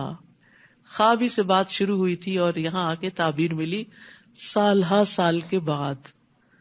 اللہ نے اس کو حقیقت بنا دیا. اس نے اس وقت بھی مجھ پر احسان کیا جب مجھے قید خانے سے نکالا، اور اس وقت بھی جب آپ سب کو دیہات سے میرے ہاں لایا. کہاں کنعان کا ایک گاؤں اور کہاں مصر کی ترقی یافتہ مملکت. حالانکہ شیطان میرے اور میرے بھائیوں کے درمیان فتنہ کھڑا کر چکا تھا. کبھی نفس کو بلیم کرتے، کبھی شیطان کو کرتے ہیں، انسانوں کو نہیں کرتے، بھائیوں کو نہیں کرتے. بلا شبہ میرا رب غیر محسوس تدبیروں سے اپنی مشیت پوری کرتا ہے. جو اس کا ارادہ ہوتا ہے وہ پورا کرتا ہے. بندے کو سمجھ نہیں آ رہی ہوتی، جب ڈاٹس مل جاتے ہیں تو پھر سمجھ آتی ہے اچھا یہ پکچر بن رہی تھی، کیونکہ وہ سب کچھ جاننے والا، حکمت والا ہے. رب قد آتیتنی من الملک وعلمتنی من تأویل الاحادیث فاطر السماوات والارض انت ولی فی الدنیا والآخرہ توفنی مسلما والحقنی بالصالحین. اے میرے رب، تو نے مجھے حکومت بھی عطا کی اور خوابوں کی تعبیر بھی سکھائی. تو آسمانوں اور زمین کو پیدا کرنے والا ہے، تو ہی دنیا اور آخرت میں میرا سرپرست ہے. سارا کنبہ بھی آ گیا تو سرپرست اپنے رب کو ہی مان رہے ہیں. یہ نہیں کہا کہ اب تو میرے اپنے آگے اور اب میں زیادہ مضبوط ہو گیا ہوں. اسلام پر میرا خاتمہ کر اور مجھے نیک لوگوں میں شامل کر لے. یہاں یوسف علیہ السلام موت کی دعا نہیں کر رہے، بلکہ مانگ رہے ہیں کہ جب بھی میں مروں اسلام کی حالت میں مروں. تو تکمیل نعمت کے لیے دنیا میں کتنی بھی بڑی سے بڑی اچیومنٹ آپ کو ہو، بڑی سے بڑی نعمت ملے، لیکن اگر خاتمہ اچھا نہیں نا تو کچھ اچھا نہیں. تو اچھے خاتمے کی دعا کرنی چاہیے. اللہم احسن عاقبتنا فی الامور کلہا واجرنا من خزی الدنیا وعذاب الآخرہ. اور اسی طرح یہ دعا بھی ہے اللہم توفنا مسلمین واحینا مسلمین والحقنا بالصالحین غیر خزایا ولا مفتونین. اور نبی صلی اللہ علیہ وسلم کی آخری دعا کیا تھی؟ اللہم اغفر لی وارحمنی والحقنی بالرفیق الاعلی. تو اچھی صحبت کی دعا دنیا میں بھی، مرنے کے بعد. وَتَوَفَّنَا مَعَ الْأَبْرَارِ، اللہ دنیا میں بھی نیک لوگوں کا ساتھ اور موت بھی نیک لوگوں کے ہاتھوں میں آئے. ذَلِكَ مِنْ أَنْبَاءِ الْغَيْبِ نُوحِيهِ إِلَيْكَ. اے نبی صلی اللہ علیہ وسلم، یہ قصہ بھی غیب کی خبروں میں سے ہے جس کو ہم آپ کی طرف وحی کر رہے ہیں. آپ اس وقت ان کے پاس تو نہیں تھے جب برادران یوسف نے ایک بات پر اتفاق کر لیا تھا اور اسے عملی جامہ پہنانے کی مکارانہ سازش کر رہے تھے. اور آپ خواہ کتنا ہی چاہیں، ان میں سے اکثر لوگ ایمان لانے والے نہیں، قصہ سنتے ہیں، پڑھتے ہیں، جانتے ہیں، عمل نہیں کرتے. آپ اس تبلیغ پر ان سے کچھ بھی نہیں مانگتے. یہ تو تمام اہل عالم کے لیے ایک نصیحت ہے.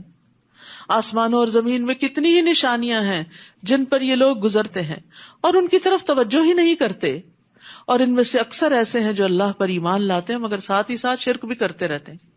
تو اس لیے بڑا ضروری ہے کہ توحید کو جانیں اور چھوٹے شرک سے بھی بچیں.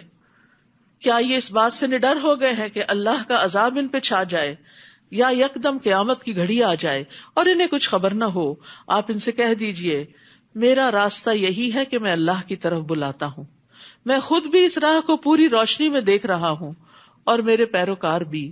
اللہ پاک ہے اور مشرکوں سے میرا کوئی واسطہ نہیں، یعنی میں شرک کرنے والوں میں سے نہیں.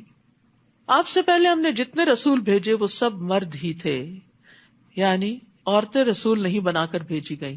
ایک بھاری ذمہ داری ہوتی ہے، تو اس لیے مردوں ہی کو رسول بنا کر بھیجا گیا اور انہی بستیوں کے رہنے والے. دوسرا یہ کہ انہی کی قوم کے اندر سے اٹھائے گئے جن کی طرف ہم وحی کرتے رہے. کیا یہ لوگ زمین میں چلتے پھرتے نہیں ہیں کہ دیکھ لیتے جو لوگ ان سے پہلے گزر چکے ان کا کیا انجام ہوا؟ اور جو لوگ اللہ سے ڈرتے ہیں ان کے لیے آخرت کا گھر ہی بہتر ہے. کیا یہ کچھ سمجھتے نہیں؟ پہلے پیغمبروں کے ساتھ بھی یہی کچھ ہوتا رہا. حتیٰ کہ جب رسول مایوس ہو گئے اور لوگوں کو بھی یقین ہو گیا کہ ان سے جھوٹ بولا گیا ہے تو پیغمبروں کے پاس ہماری مدد آ گئی، پھر ہم جسے چاہتے ہیں بچا لیتے ہیں، تاہم مجرم لوگوں سے ہمارا عذاب ٹالا نہیں جاتا۔ ان قصوں میں اہل عقل اور خرد کے لیے کافی سامان عبرت ہے۔ یہ قرآن کوئی ایسی بات نہیں جو گھڑ لی گئی ہو، بلکہ یہ تو اپنے سے پہلی کتابوں کی تصدیق کرتی ہے۔ اس میں ہر بات کی تفصیل موجود ہے اور ایمان لانے والوں کے لیے یہ ہدایت اور رحمت ہے۔ سورۃ الرعد۔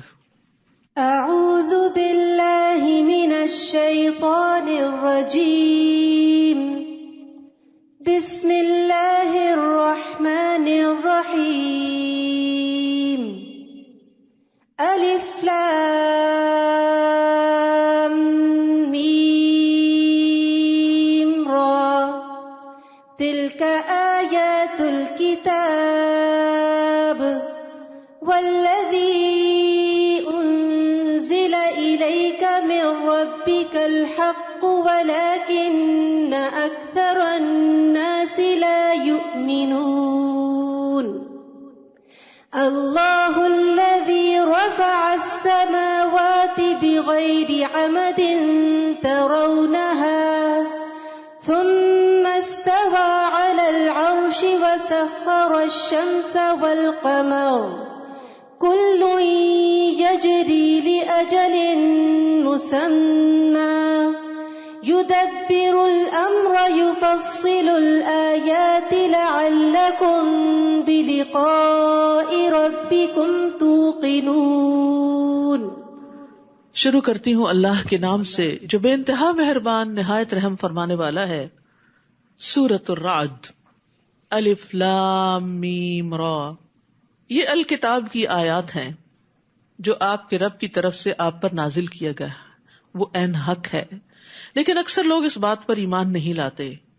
اللہ وہ ہے جس نے آسمانوں کو ایسے سہاروں کے بغیر بلند کیا جو تمہیں نظر آتے ہوں، پھر اس نے عرش پر قرار پکڑا اور سورج اور چاند کو ایک خاص قانون کا پابند بنایا۔ اس نظام کی ہر چیز ایک مقررہ مدت تک کے لیے چل رہی ہے۔ وہی اس کائنات کے نظام کی تدبیر کرتا ہے اور اپنی نشانیاں تفصیل سے بیان کرتا ہے تاکہ تم اپنے رب سے ملاقات کا یقین کرو۔ تو یاد رکھیے کہ سورج، چاند، ستارے یہ سب اللہ کے بنائے ہوئے ہیں اور اس نے بندوں کے لیے مسخر کر رکھے ہیں کہ وہ ان کو فائدہ پہنچائیں۔ اور خاص طور پر سورج اور چاند کا ذکر اس لیے کہ وہ سب سے نمایاں نشانیاں ہیں جو انسان کو نظر آتی ہیں۔ وہی تو ہے جس نے زمین کو پھیلا دیا اور اس میں سلسلہ کوہ اور نہریں بنا دی اور ہر طرح کے پھلوں کی دو دو قسمیں بنائی۔ وہی دن پر رات کو طاری کرتا ہے۔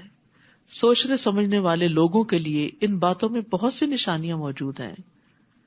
نیز زمین میں کئی قطعات ہیں جو باہم ملے ہوتے ہیں، ان میں انگور کے باغ، کھیتی اور کھجوریں ہیں، جن میں سے کچھ جڑ سے ملی ہوتی ہیں اور کچھ نہ ملی ہوئی، اور ان قطعات کو ایک ہی طرح کے پانی سے سیراب کیا جاتا ہے، مگر مزے میں ہم کسی کو بہتر بنا دیتے ہیں اور کسی کو کمتر۔ ان چیزوں میں بھی اہل عقل کے لیے کئی نشانیاں ہیں۔ سبحان اللہ، ایک ہی مٹی، ایک ہی بیج، ایک ہی درخت، ایک ہی پانی، ایک ہی روشنی، ایک پھل میٹھا اور ایک کھٹا، ایک بڑا اور ایک چھوٹا، ایک لذیذ اور ایک غیر لذیذ۔ یہ فرق کون رکھتا ہے؟ یہ اللہ ہی فرق کرتا ہے۔ اور اگر آپ تعجب کرتے ہیں تو اس سے بھی عجیب تر ان لوگوں کی بات ہے جو کہتے ہیں کہ جب ہم مٹی بن جائیں گے تو کیا از سر نو پیدا ہوں گے؟ یہی لوگ ہیں جنہوں نے اپنے رب کا انکار کیا، اور ایسے ہی لوگوں کی گردنوں میں طوق ہوں گے۔ یہی لوگ اہل دوزخ ہیں جس میں وہ ہمیشہ رہیں گے۔ یہ لوگ بھلائی سے پہلے آپ سے برائی کے لیے جلدی مچا رہے ہیں، حالانکہ ان سے پیشتر ان جیسے لوگوں پر عذاب آنے کی کئی مثالیں گزر چکی ہیں، اور آپ کا رب لوگوں کے ظلم کے باوجود انہیں معاف کر دینے والا ہے، کیونکہ اگر پکڑنے لگے تو کوئی نہ بچے۔ اور یہ بھی یقینی بات ہے کہ آپ کا رب سخت عذاب دینے والا ہے۔ تو یہاں پر امید اور خوف کا اعتدال بتایا گیا ہے، یعنی اللہ تعالیٰ لوگوں کو معاف بھی کرتا ہے، ان کی پردہ پوشی بھی کرتا ہے، حالانکہ وہ ظلم کرتے ہیں، دن رات غلطیاں کرتے ہیں، اور اس کے ساتھ ساتھ اللہ تعالیٰ نے اس بات کا بھی ذکر کر دیا کہ وہ سخت عذاب دینے والا ہے، تاکہ لوگ امید اور خوف میں اعتدال رکھیں۔ اور یہ بھی کہ خوف کے مقابلے میں امید غالب ہونی چاہیے. بعض لوگ ہوتے ہیں وہ اپنے گناہوں پہ اتنے پریشان رہتے ہیں کہ ان کی امید ہی ختم ہو جاتی ہے. یہ بھی نہیں ہونا چاہیے. انس رضی اللہ عنہ سے روایت ہے کہ نبی صلی اللہ علیہ وسلم ایک نوجوان کے پاس گئے، وہ نزع کی حالت میں تھا. آپ نے فرمایا تم خود کو کیسا پا رہے ہو؟ بولا یا رسول اللہ میں اللہ سے مغفرت کی امید رکھتا ہوں لیکن اپنے گناہوں سے ڈرتا بھی ہوں. اس پر رسول اللہ صلی اللہ علیہ وسلم نے فرمایا جس بندے کے دل میں ایسے موقع پر خوف اور امید دونوں جمع ہو جائیں تو اللہ اس کو وہ چیز دیتا ہے جس کی وہ امید رکھتا ہے اور اس سے بچا لیتا ہے جس سے وہ ڈرتا ہے. تو یاد رکھیے امید کو غالب رہنا چاہیے، اللہ سے حسن ظن رکھنا چاہیے، اچھے خیالات زیادہ رکھنے چاہیے بجائے اس کے کہ انسان ہر وقت صرف پریشان ہی رہے. کافر لوگ یہ کہتے ہیں کہ اس نبی پر اس کے رب کی طرف سے کوئی معجزہ کیوں نہیں اتارا گیا؟ اے نبی آپ اس فکر میں نہ پڑیں، آپ تو صرف ایک ڈرانے والے ہیں اور ہر قوم کے لیے ایک رہنما ہوا ہے.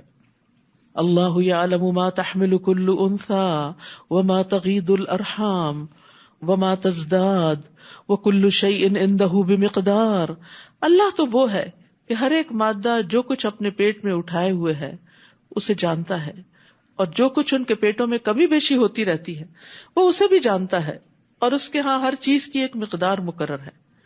اس صورت کے اندر ایک خاص چیز آپ دیکھیں گے کہ دو مختلف چیزوں کا کثرت سے ذکر کیا گیا ہے. جیسے خوف اور امید کا ذکر کیا گیا، چاند اور سورج کا ذکر کیا گیا، یہاں پر مادہ کے پیٹ میں جو کچھ ہوتا ہے اور جو نہیں ہوتا اس کا ذکر کیا گیا. عالم الغیب والشہادہ، غیب اور حاضر کا ذکر کیا گیا. الکبیر المتعال، وہ چھپی اور ظاہر ہر طرح کی باتوں کو جاننے والا ہے، سب سے بڑا عالی شان والا ہے. پھر آپ دیکھیے تم میں سے اگر کوئی اپنی بات کو مخفی طور پر کہے یا پکار کے کہے، مخفی اور ظاہر، وہ اس کے لیے برابر ہے. اسی طرح اگر کوئی رات کی تاریکی میں چھپا ہو یا دن کی روشنی میں چل رہا ہو اس کے لیے برابر ہے. پھر تضاد، دو چیزوں کا کمپیریزن. ہر شخص کے آگے اور پیچھے پھر دو چیزیں آ گئی. اللہ کے مقرر کردہ نگران ہوتے ہیں جو اللہ کے حکم سے اس کی حفاظت کرتے ہیں. اللہ تعالیٰ کسی قوم کی اچھی حالت کو اس وقت تک نہیں بدلتا جب تک وہ اپنے اوصاف خود نہ بدل دے، یعنی گناہ کر کے.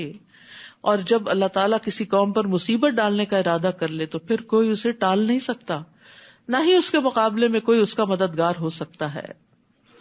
تو یہاں ایک بڑی خوبصورت بات بتائی گئی ہے ہمیں کہ ہر شخص کے آگے اور پیچھے اللہ کے مقرر کردہ نگران ہوتے ہیں جو اللہ کے حکم سے اس کی حفاظت کرتے ہیں. سبحان اللہ، ہمیں پتہ بھی نہیں اور ہماری لا علمی کے باوجود ہماری حفاظت ہو رہی ہے جنات سے، ضرر رساں انسانوں اور کیڑوں مکوڑوں سے. مجاہد کہتے ہیں کہ ہر انسان پر ایک فرشتہ مقرر ہے جو نیند کی حالت میں اور جاگتے ہوئے اس کی جنات، انسانوں اور کیڑوں مکوڑوں سے حفاظت کرتا ہے، سوائے اس چیز کے جس کی اللہ نے اجازت دی ہو تو وہ اس شخص کو پہنچ کے رہتی، وہ مصیبت آ جاتی. کعب احبار کہتے ہیں اگر اللہ عز و جل نے تم پر فرشتے مقرر نہ کیے ہوتے جو تمہارے کھانے، تمہارے پینے، تمہارے پردے کی چیزوں میں تمہارا دفاع نہ کرتے تو جن تمہیں اچک کے لے جاتے، یعنی جو تمہارے دشمن ہیں وہ تمہیں چھوڑتے نہ. اسی طرح اعمال ریکارڈ کرنے والے فرشتے بھی موجود ہیں اور وہ انسان کے اچھے برے سارے اعمال لکھ رہے ہیں، جمع کر رہے ہیں، ریکارڈ کر رہے ہیں. اور اعمال پر محافظ فرشتے بھی ہوتے ہیں. نبی صلی اللہ علیہ وسلم نے فرمایا لوگوں میں سے جس آدمی کو بھی جسمانی طور پر کوئی تکلیف پہنچتی ہے تو اللہ عز و جل اس کے محافظ فرشتوں کو حکم دیتے ہوئے فرماتے ہیں کہ میرے بندے کے لیے دن اور رات میں وہی عمل لکھتے رہو جو یہ خیر اور بھلائی کی حالت میں کرتا رہا جب تک یہ میری قید میں ہے، یعنی بیماری میں ہے. هو الذی یریکم البرق خوفا وطمعا، پھر خوف اور طمع کا ذکر ہے. وہی تو ہے جو تمہیں بجلی دکھاتا ہے جس سے تم ڈرتے بھی ہو اور امید بھی رکھتے ہو، اور وہی پانی سے بوجھل بادلوں کو اٹھاتا ہے. بادلوں کے گرجنے میں زمین والوں کے لیے امید بھی ہے اور وعید بھی ہے. جہاں انسان خوش ہوتا ہے وہاں ڈر بھی لگتا ہے کہ کہیں یہ اگر اپنی حد کراس کر گئے تو عذاب بن جائے گا. وَيُسَبِّحُ الرَّعْدُ بِحَمْدِهِ وَالْمَلَائِكَةُ مِنْ خِيفَتِهِ، اور کڑک اس کی حمد کے ساتھ اس کی پاکی بیان کرتی ہے اور فرشتے اس کے ڈر سے اس کی پاکی بیان کرتے ہیں. اور رعد ایک فرشتے کا نام بھی ہے جو بادلوں کو چلاتا ہے. تو یہاں رعد اور ملائکہ پھر دو چیزوں کا ذکر ہے. وہی گرنے والی بجلیاں بھیجتا ہے جو اس پر ہی گرتی ہیں جس پر وہ چاہتا ہے. درحالے کہ وہ اللہ کے بارے میں جھگڑا کر رہے ہوتے ہیں، فی الواقع اس کی تدبیر بڑی زبردست ہے. لہ دعوۃ الحق والذین یدعون من دونہ لا یستجیبون لہم بشیء الا کباسط کفیہ الی الماء لیبلغ فاہ وما هو ببالغہ وما دعاء الکافرین الا فی ضلال. اسی کو پکارنا برحق ہے، اور جو لوگ اس کے علاوہ دوسروں کو پکارتے ہیں وہ انہیں کچھ بھی جواب نہیں دے سکتے. انہیں پکارنا تو ایسا ہے جیسے کوئی شخص پانی کی طرف اپنا ہاتھ اس لیے پھیلائے کہ پانی اس کے منہ تک پہنچ جائے، حالانکہ پانی کبھی اس کے منہ تک نہیں پہنچ سکتا. کافروں کی پکار بھی ایسی ہی گمراہ ہو جاتی ہے. یاد رکھیے کہ جب انسان اللہ کے علاوہ کسی اور بت، درخت، پتھر، پہاڑ، ستارے کو پکارتا ہے کہ میری مدد کرو، تو وہ تو سنتے ہی نہیں اور مدد بھی نہیں کرتے. یعنی غیر اللہ کے آگے ہاتھ پھیلانا ایسے ہی ہے جیسے پانی کے آگے ہاتھ پھیلا کے انسان پانی کو حکم دے کہ آؤ، تو وہ نہیں آتا. وَلِلَّهِ يَسْجُدُ مَن فِي السَّمَاوَاتِ وَالْأَرْضِ طَوْعًا وَكَرْهًا وَظِلَالُهُم بِالْغُدُوِّ وَالْآصَالِ. آسمانوں اور زمین میں جتنی بھی چیزیں ہیں چاروں ناچار اللہ کو سجدہ کر رہی ہیں. اسی طرح ان کے سائے صبح و شام سجدہ ریز ہوتے ہیں. طَوْعًا وَكَرْهًا، پھر کمپیریزن. تو اس آیت میں سجدے کی حکمت بیان کی گئی ہے. آپ ان سے پوچھئے آسمانوں اور زمین کا رب کون ہے؟ کہہ دیجئے اللہ. پھر کہیے کیا تم نے ایسے معبودوں کو اپنا کارساز بنا لیا ہے جو اپنے بھی نفع و نقصان کا اختیار نہیں رکھتے؟ پھر پوچھئے کیا بینا اور نابینا برابر ہو سکتے ہیں؟ پھر کمپیریزن. کیا اندھیرے اور روشنی برابر ہو سکتے ہیں؟ پھر دو چیزیں. یا جنہیں ان لوگوں نے اللہ کا شریک بنا رکھا ہے، انہوں نے بھی اللہ کی مخلوق کی طرح کوئی مخلوق پیدا کی ہے جو ان پہ مشتبہ ہو گئی ہے. اللہ ہی ہر چیز کا پیدا کرنے والا ہے اور وہ اکیلا ہے، زبردست ہے. اسی نے آسمان سے پانی برسایا جس سے وادیاں اپنی اپنی وسعت کے مطابق بہنے لگیں. پھر نالے پر پھولا ہوا جھاگ آ گیا، اور جس چیز کو وہ زیور یا کوئی اور سامان بنانے کے لیے آگ میں تپاتے ہیں اس میں بھی ایسا ہی جھاگ ہوتا ہے. اسی طرح اللہ حق اور باطل کی مثال بیان فرماتا ہے. جو جھاگ ہے وہ سوکھ کر زائل ہو جاتا ہے، اور جو چیز لوگوں کو فائدہ دیتی ہے وہ پانی زمین میں رہ جاتا ہے. اسی طرح اللہ تعالیٰ لوگوں کو سمجھانے کے لیے مثال بیان کرتا ہے. تو اللہ سبحانہ تعالیٰ نے آسمان سے پانی برسایا، یعنی وحی اتاری، اور پھر بارش سے وادیاں بہ نکلی. تو اس وحی الہی سے دلوں نے اپنی اپنی وسعت کے مطابق علم لے لیا اور پھر اس کو آگے لے چلے، وادیاں بہ نکلی.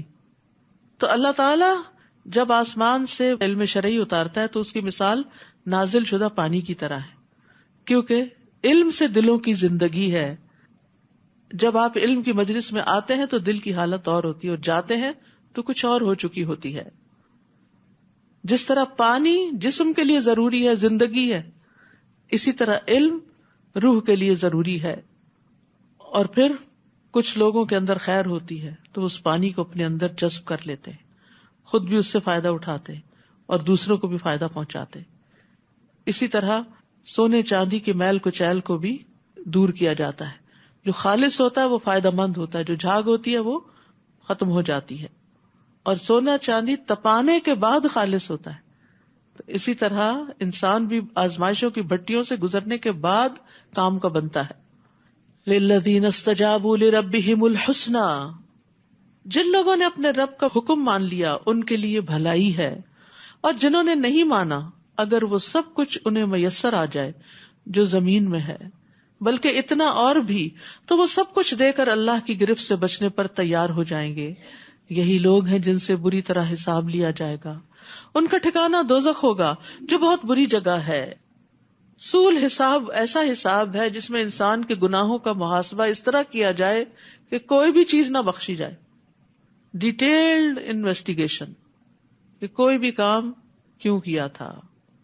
افمن یعلم انما انزل الیک من ربک الحق، کیا بھلا جو شخص یہ جانتا ہے کہ جو کچھ آپ کی طرف، آپ کے رب کی طرف سے اتارا گیا ہے وہ حق ہے، اس شخص جیسا ہے جو اندھا ہے مگر نصیحت تو دانش مند ہی قبول کرتے. پھر کمپیریزن. اب یہ دانش مند کون ہے، عقل مند کون ہے؟ الذین یوفون بعہد اللہ ولا ینقضون المیثاق، جو اللہ سے کیا ہوا عہد پورا کرتے ہیں، عہد الست یا اس کے بعد لا الہ الا اللہ کا پڑھنا، اور مضبوط کیے ہوئے عہد کو توڑ نہیں ڈالتے. اور جن رشتوں کو اللہ نے ملانے کا حکم دیا ہے انہیں ملاتے ہیں، اپنے رب سے ڈرتے ہیں اور بری طرح حساب لیے جانے سے خوف کھاتے ہیں۔ تو یہاں صلہ رحمی کی طرف اشارہ ہے۔ ابن عمر کہتے ہیں جو اپنے رب کا تقوی اختیار کرے اور صلہ رحمی کرے اس کی موت میں تاخیر کر دی جاتی ہے، اس کے مال میں اضافہ کر دیا جاتا ہے اور اس کے گھر والے اس سے محبت کرنے لگتے ہیں۔ سبحان اللہ، یعنی آپ رشتوں کے ساتھ احسان کا رویہ اختیار کرتے ہیں تو وہ آپ سے جواباً پھر محبت کا رویہ اختیار کرتے ہیں۔ رسول اللہ صلی اللہ علیہ وسلم نے فرمایا جو شخص صلہ رحمی کے لیے جتنا عطیہ دیتا ہے، جیسا گفٹ دیتا ہے، جتنا خرچ کرتا ہے، اللہ اس کے مال میں اتنا ہی اضافہ کر دیتا ہے۔ لیکن سب سے مشکل رشتہ داروں کو ہی دینا لگتا ہے۔ دوست احباب کو بھی تحفے تحائف دے دیتے ہیں، اوروں پہ بھی خرچ کر لیتے ہیں، اپنی ذات پہ بھی، اپنے بچوں وغیرہ پہ بھی، لیکن بہن بھائیوں اور ان کے بچوں اور جو بھی صلہ رحمی کے مستحق ہیں ان کا عام طور پر خیال نہیں رکھتے۔ رمضان شروع ہو رہا ہے، ہم سب کو ایک لسٹ بنانا چاہیے کہ ہمارے خاندان میں کون کون ضرورت مند ہے اور اسپیشل گفٹ بھجوائیں، اور ان میں سے جو اچھے بھلے ہیں آپ ان کو عیدی بھی بھجوا سکتے ہیں۔ یعنی ضروری نہیں ہوتا کہ کوئی محتاج اور فقیر ہی ہو تو اس کو آپ نے دینا ہے۔ عیدی دینے کا فائدہ کیا ہوتا ہے کہ تعلق جڑ جاتا ہے، بچے خوش ہو جاتے ہیں، انتظار کر رہے ہوتے ہیں اور مرنے کے بعد بھی آپ کو یاد کرتے ہیں کہ ہماری نانی ہمیں عیدی دیا کرتی تھی۔ تو دنیا میں بھی فائدہ، مال میں اضافہ، عمر میں اضافہ اور آخرت کا حساب آسان۔ اور جنہوں نے اپنے رب کی رضا کے لیے صبر کیا، نماز قائم کی اور اللہ نے جو کچھ انہیں دے رکھا ہے اس میں سے پوشیدہ اور علانیہ خرچ کیا اور برائی کا بھلائی سے جواب دیا، انڈر لائن، برائی کا بھلائی سے جواب دیا، یہی لوگ ہیں جن کے لیے آخرت کا گھر ہے۔ بدسلوکی کے مقابلے میں حسن سلوک۔ تو انسان سے غلطی تو ہو جاتی ہے تو ساتھ ہی انسان نیکی کر لے، اور اگر کسی کے ساتھ زیادتی ہو جائے تو اس سے سوری کر لے۔ نبی صلی اللہ علیہ وسلم کا اخلاق کیا تھا؟ ایک بدو نے آپ کی چادر اس طرح پکڑی کہ آپ کے جسم پہ نشان پڑ گیا، اس نے کہا مجھے بھی اس مال میں سے دیجیے جو اللہ نے آپ کو دیا۔ آپ دیکھ کے مسکرائے اور حکم دیا کہ اس کو کچھ دیا جائے، برائی کے بدلے میں بھلائی۔ ایسا کرنے والے بہت زبردست سودا کر رہے ہیں۔ جنات و عدن یدخلونہ، وہ ہمیشہ قائم رہنے والے باغوں میں داخل ہوں گے، اور ان کے ساتھ ان کے آبا و اجداد، ان کی بیویوں اور ان کی اولاد میں سے جو نیک ہوں گے وہ بھی داخل ہوں گے، اور فرشتے جنت کے ہر دروازے سے ان کے استقبال کو آئیں گے، صبح و شام ان کو سلام کریں گے، آ کے سلام علیکم بما صبرتم فنعم عقبی الدار، کہیں گے تم پر سلامتی ہو کیونکہ تم نے دنیا میں مصیبتوں پر صبر کیا، صبر کا بدلہ جنت ہے۔ سو یہ آخرت کا گھر کتنا ہی اچھا ہے، وہاں مشکل ہوئی، کڑوے دن گزرے، لیکن انجام اچھا ہوا، کامیابی یہی ہے۔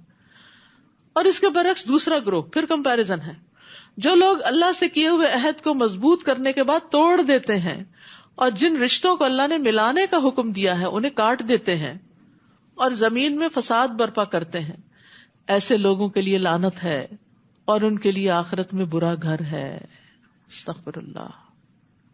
نہ اللہ کا حق دیتے ہیں نہ بندوں کا دیتے ہیں، دنیا میں بھی عذاب میں ہے اور آخرت کا عذاب بھی منتظر ہے۔ اللہ جس کے لیے چاہتا ہے رزق کشادہ کر دیتا ہے اور جس کے لیے چاہتا ہے کم کر دیتا ہے، اور یہ لوگ دنیا کی زندگی پر ہی ریجھ گئے ہیں، بس اسی کی فکر ہے۔ حالانکہ آخرت کے مقابلے میں دنیا کی زندگی ایک حقیر سا فائدہ ہے، سمندر کے مقابلے میں قطرہ بھی نہیں۔ اور وہ لوگ جنہوں نے کفر کیا وہ کہتے ہیں اس نبی پر اس کے رب کی طرف سے کوئی نشانی کیوں نہ اتاری گئی؟ آپ انہیں کہیے کہ اللہ نشانیاں دکھلانے کے بعد بھی جسے چاہے گمراہی رہنے دیتا ہے اور اپنی راہ صرف اسے دکھاتا ہے جو اس کی طرف رجوع کرے، یعنی وہ لوگ جو ایمان لاتے ہیں اور ان کے دل اللہ کے ذکر سے مطمئن ہو جاتے ہیں۔ یاد رکھو دل اللہ کے ذکر سے ہی مطمئن ہوتے ہیں، تجربہ کر کے دیکھ لیجیے، جب دل گھبرا رہا ہو تلاوت شروع کر دیجیے، کرتے رہیے جب تک کہ چین نہ آ جائے، اٹھیں اور آپ ہلکے نہ ہو جائیں۔ تو ایمان والوں کے دل اللہ کے ذکر سے یقیناً اطمینان پاتے ہیں۔ ہاں اگر ایمان کی کمی ہو، اللہ سے بدگمانی ہو تو پھر اور بات ہے۔ تو یہاں اللہ کے ذکر پر ثابت قدمی کی طرف توجہ دلائی گئی ہے۔ اور اگر ذکر سے دل مطمئن نہ ہو تو اپنے ایمان کا جائزہ لینا چاہیے. جیسے قالت الاعراب آمنا قل لم تؤمنوا ولكن قولوا اسلمنا ولما يدخل الايمان في قلوبكم.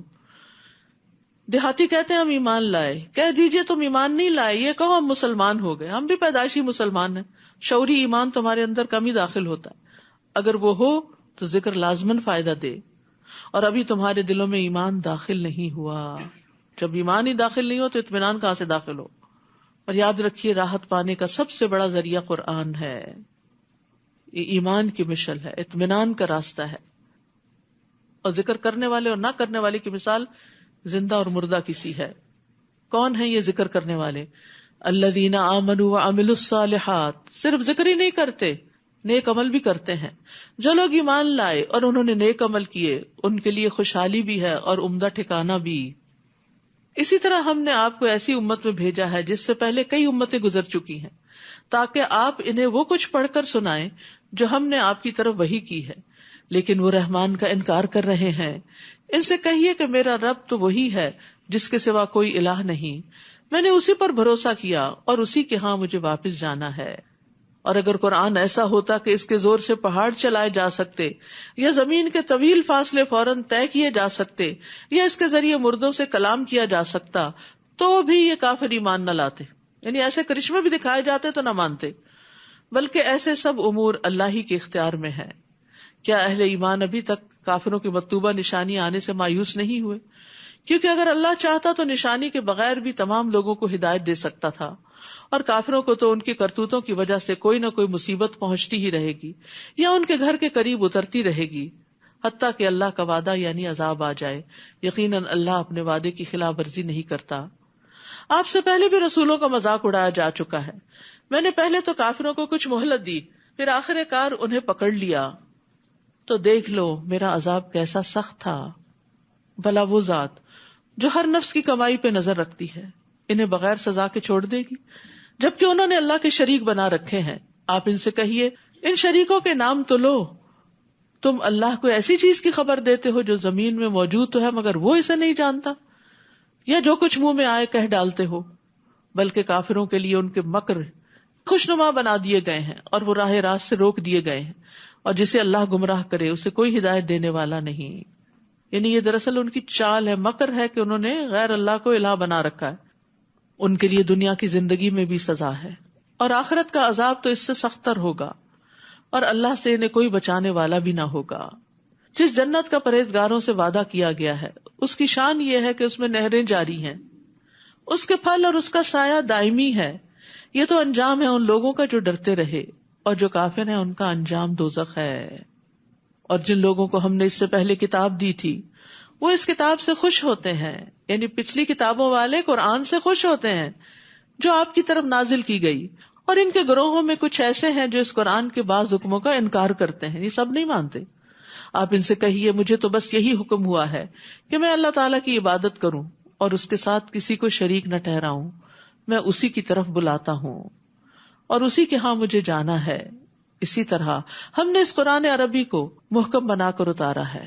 اب اگر اس علم کے بعد جو آپ کے پاس آ چکا ہے آپ نے ان لوگوں کی خواہشات کی پیروی کی تو اللہ کے مقابلے میں آپ کا نہ کوئی حمایتی ہوگا اور نہ ہی اس کی گرفت سے بچانے والا کوئی. آپ سے پہلے ہم نے بہت سے رسول بھیجے اور انہیں ہم نے بیوی بچوں والا ہی بنایا تھا، اور کسی رسول میں یہ طاقت نہ تھی کہ اللہ کے حکم کے بغیر کوئی معجزہ لا دکھاتا. ہر دور کے لیے ایک کتاب ہے، اللہ جو چاہے اس سے مٹا دیتا ہے اور جو چاہے برقرار رکھتا ہے، اور اصل کتاب اسی کے پاس ہے. تو اس سے پتہ چلتا ہے کہ تقدیر اللہ کے ہاتھ میں ہے. لوح محفوظ میں کچھ لکھا جائے، مٹا دیا جائے، تقدیر بنے بگڑے، وہ سب اللہ کے فیصلوں سے ہی ہوتا ہے. دعا جو ہے وہ تقدیر کو بدل دیتی ہے. ٹھیک ہے، اور اسی طرح صلہ رحمی سے بھی فائدہ ہوتا ہے.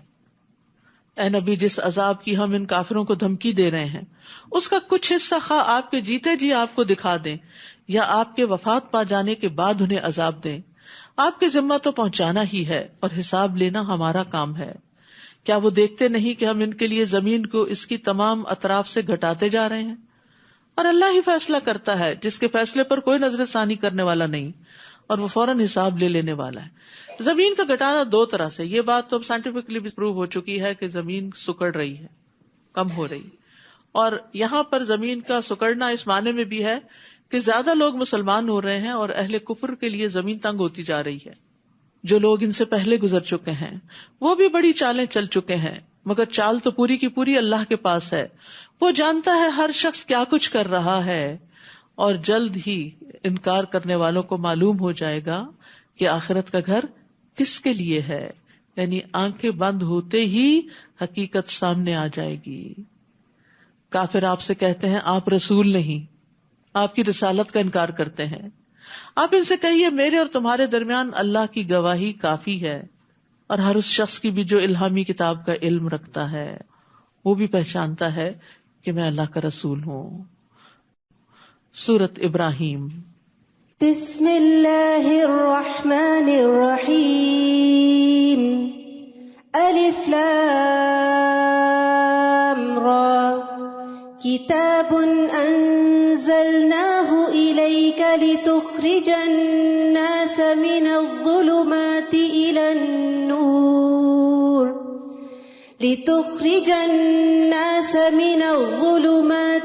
النور بإذن ربهم إلى صراط العزيز الحميد. شروع کرتی ہوں اللہ کے نام سے جو بے انتہا مہربان نہایت رحم فرمانے والا ہے. الف لام را کتاب انزلناہ الیک لتخرج الناس من الظلمات الى النور بإذن ربهم الى صراط العزیز الحمید. الف لام را، یہ کتاب ہم نے آپ کی طرف اس لیے اتاری ہے کہ آپ لوگوں کو اندھیروں سے نکال کر روشنی کی طرف لائیں. یہ جہالت کے اندھیرے، کفر کے اندھیرے، غموں کے اندھیرے، پریشانیوں کے اندھیرے، مایوسی کے اندھیرے، کتاب ان سارے اندھیروں سے انسان کو نکالتی ہے، اور یہ اس کتاب کے آنے کا مقصد ہے. یعنی ان کے رب کے حکم سے لوگوں کو اس راہ کی طرف لائیں جو غالب اور قابل حمد اللہ تعالیٰ کی راہ ہے، یعنی صراط مستقیم کی طرف لائیں. اللہ جو آسمانوں اور زمین کی تمام موجودات کا مالک ہے، یعنی کون ہے اللہ جس کی طرف لائیں؟ جو ہر چیز کا مالک ہے، اور کافروں کے لیے سخت عذاب کی وجہ سے تباہی ہے. جو آخرت کے مقابلے میں دنیا کی زندگی کو پسند کرتے ہیں، یعنی جب دو آمنے سامنے ہوں تو دنیا چن لیتے ہیں اور اللہ کی راہ سے روکتے ہیں اور اس میں اپنی خواہشوں کے مطابق ٹیڑھ پیدا کرنا چاہتے ہیں، یہی لوگ گمراہی میں دور تک نکل گئے ہیں. تو یہاں یستحبون کا لفظ استعمال ہوا ہے جس کا معنی ہوتا ہے دنیا کو ناجائز طریقے سے طلب کرنا. تو جو شخص بھی آخرت کی نعمتوں کے مقابلے میں دنیا اور اس کی زینت کو ترجیح دیتا ہے، دنیا کی نعمتوں میں زندہ رہنا چاہتا ہے، اس کو پسند کرتا ہے، اور اس کے ساتھ ساتھ اللہ کی طرف جانے سے لوگوں کو روکتا ہے، کیونکہ جو خود دنیا سے محبت رکھتے ہیں، جن کا مقصد دنیا ہی دنیا ہوتا ہے، وہ اگر کسی کو دیکھیں کہ وہ دنیا سے ذرا کنارہ کشی کر کے اللہ کی طرف جا رہا ہے تو اس کے بھی پیچھے پڑ جاتے ہیں اور اس کو بھی روکتے ہیں. وما ارسلنا من رسول الا بلسان قومه، اور ہم نے جو بھی رسول بھیجا اس نے اپنی قوم کی زبان میں ہی پیغام دیا تاکہ لینگویج بیریئر نہ ہو، تاکہ وہ ان کے لیے ہر بات واضح طور پر بیان کر سکے، میسج تھرو ہو جائے. پھر اللہ جسے چاہتا ہے گمراہ کرتا ہے اور جسے چاہتا ہے ہدایت دیتا ہے، اور وہ ہر چیز پر غالب اور حکمت والا ہے. اور ہم نے موسیٰ کو اپنے معجزے دے کر بھیجا اور حکم دیا کہ اپنی قوم کو اندھیروں سے نکال کر روشنی میں لاؤ، اور انہیں اللہ تعالیٰ کے ایام واقعات عذاب الہی سے عبرت دلاؤ. ان واقعات میں ہر صبر اور شکر کرنے والے کے لیے بہت سے عبرت کے نشان ہیں. یعنی لکل صبار شکور، اور یہ جملہ کئی جگہ پر آیا ہے. تو خوشحالی یا تکلیف، نعمتیں یا مصائب، ان باتوں کے ذریعے اللہ تعالیٰ آزماتا ہے. تو تکلیف میں صبر کرے اور نعمت پہ شکر کرے تو اللہ تعالیٰ کی طرف سے پھر توفیق حاصل ہوتی ہے نیک کام کرنے کی. اور شکر کیا ہوتا ہے؟ شکر کا لفظ ہم بہت دفعہ پڑھتے ہیں لیکن ہم صرف لفظ ہی دوہرا دیتے ہیں. شکر کہتے ہیں نعمت دینے والے کی نعمت کا عاجزی، انکساری اور محبت سے اعتراف کرنا کہ اللہ نے دی ہے. یہ ابن قیم کہتے ہیں بس جو شخص نعمت کو نہیں پہچانتا کہ یہ نعمت ہے، جیسے اسلام نعمت ہے یا کوئی تکلیف بھی نعمت ہے، بلیسنگ ان ڈسگائز، وہ اس سے جاہل ہے تو وہ اس کا شکر بھی ادا نہیں کرتا. اسی لیے مومن تکلیف میں بھی اللہ کا شکر ادا کرتا ہے کہ یہ بھی کسی فائدے کے لیے آئی ہے، یا تو دنیا کا کوئی ہوگا یا آخرت کے گناہ معاف ہوں گے. پھر وہ کہتے ہیں جو نعمت کو تو پہچانتا ہے لیکن اس نعمت کے دینے والے کو نہیں پہچانتا، یہ بھی شکر نہیں. پھر کہتے ہیں جو نعمت اور نعمت دینے والے کو پہچانتا ہے لیکن اس نعمت کا انکار کرتا ہے تو وہ بھی ناشکرا ہے. جو نعمت عطا کرنے والے کو پہچانتا ہے، اس کا اقرار بھی کرتا ہے، اس کا انکار نہیں کرتا، لیکن نعمت دینے والے کے لیے عاجزی اختیار نہیں کرتا، نہ اس سے محبت کرتا ہے، نہ اس سے راضی ہوتا ہے، وہ بھی شکر ادا نہیں کرتا. تو شکر کیا ہے؟ نعمت دینے والے کو پہچاننا، نعمت کا اقرار، نعمت دینے والے کے لیے عاجزی اختیار کرنا، اس سے محبت کرنا، اس سے راضی ہونا، اور اس نعمت کو دینے والے کی محبوب جگہ اور اس کی اطاعت کے کام میں خرچ کرنا. تو دراصل یہ ہے شکر، جسے شکر ادا کرنا کہتے ہیں. اور ایک کتاب ہے شکر گزار کہاں ہے، اس میں یہ پیسج پورا شکر کی تعریف میں لکھا ہوا ہے. اگر آپ لوگوں کو چاہیے، اور ویسے بھی شکر گزاری کے فائدے اس میں بہت سے پتہ چلتے ہیں، تو بک سٹور سے ضرور لیجیے، کیونکہ ایسی کتابیں جو ہیں وہ علم میں اضافہ کرتی ہیں اور علم روشنی ہوتی ہے، اور انسان اس سے پھر خیر اور بھلائی کی طرف جاتا ہے. اور خصوصاً شکر ادا کرنا جو انسان کو پازیٹیو بنا دیتا ہے. اور یاد کرو جب موسیٰ نے اپنی قوم سے کہا، اللہ کے اس احسان کو یاد کرو جو اس نے تم پر کیا، جب اس نے تمہیں فرعونیوں سے نجات دی. وہ تمہیں بری طرح سزا دیتے تھے، تمہارے بیٹوں کو تو مار ڈالتے تھے اور تمہاری عورتوں کو زندہ بچا رکھتے تھے، اور اس میں تمہارے رب کی طرف سے بہت بڑی آزمائش تھی. اور جب تمہارے رب نے اعلان کیا تھا اگر تم شکر ادا کرو گے تو تمہیں اور زیادہ دوں گا، لئن شکرتم لازیدنکم، اور اگر ناشکری کرو گے تو پھر میرا عذاب بھی بڑا سخت ہے.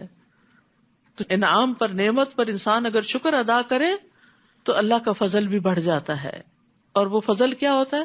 مزید نیک کاموں کی توفیق ملتی جاتی ہے اور اس پر اجر بھی ملتا ہے. شکر سے نعمت قید ہو جاتی ہے.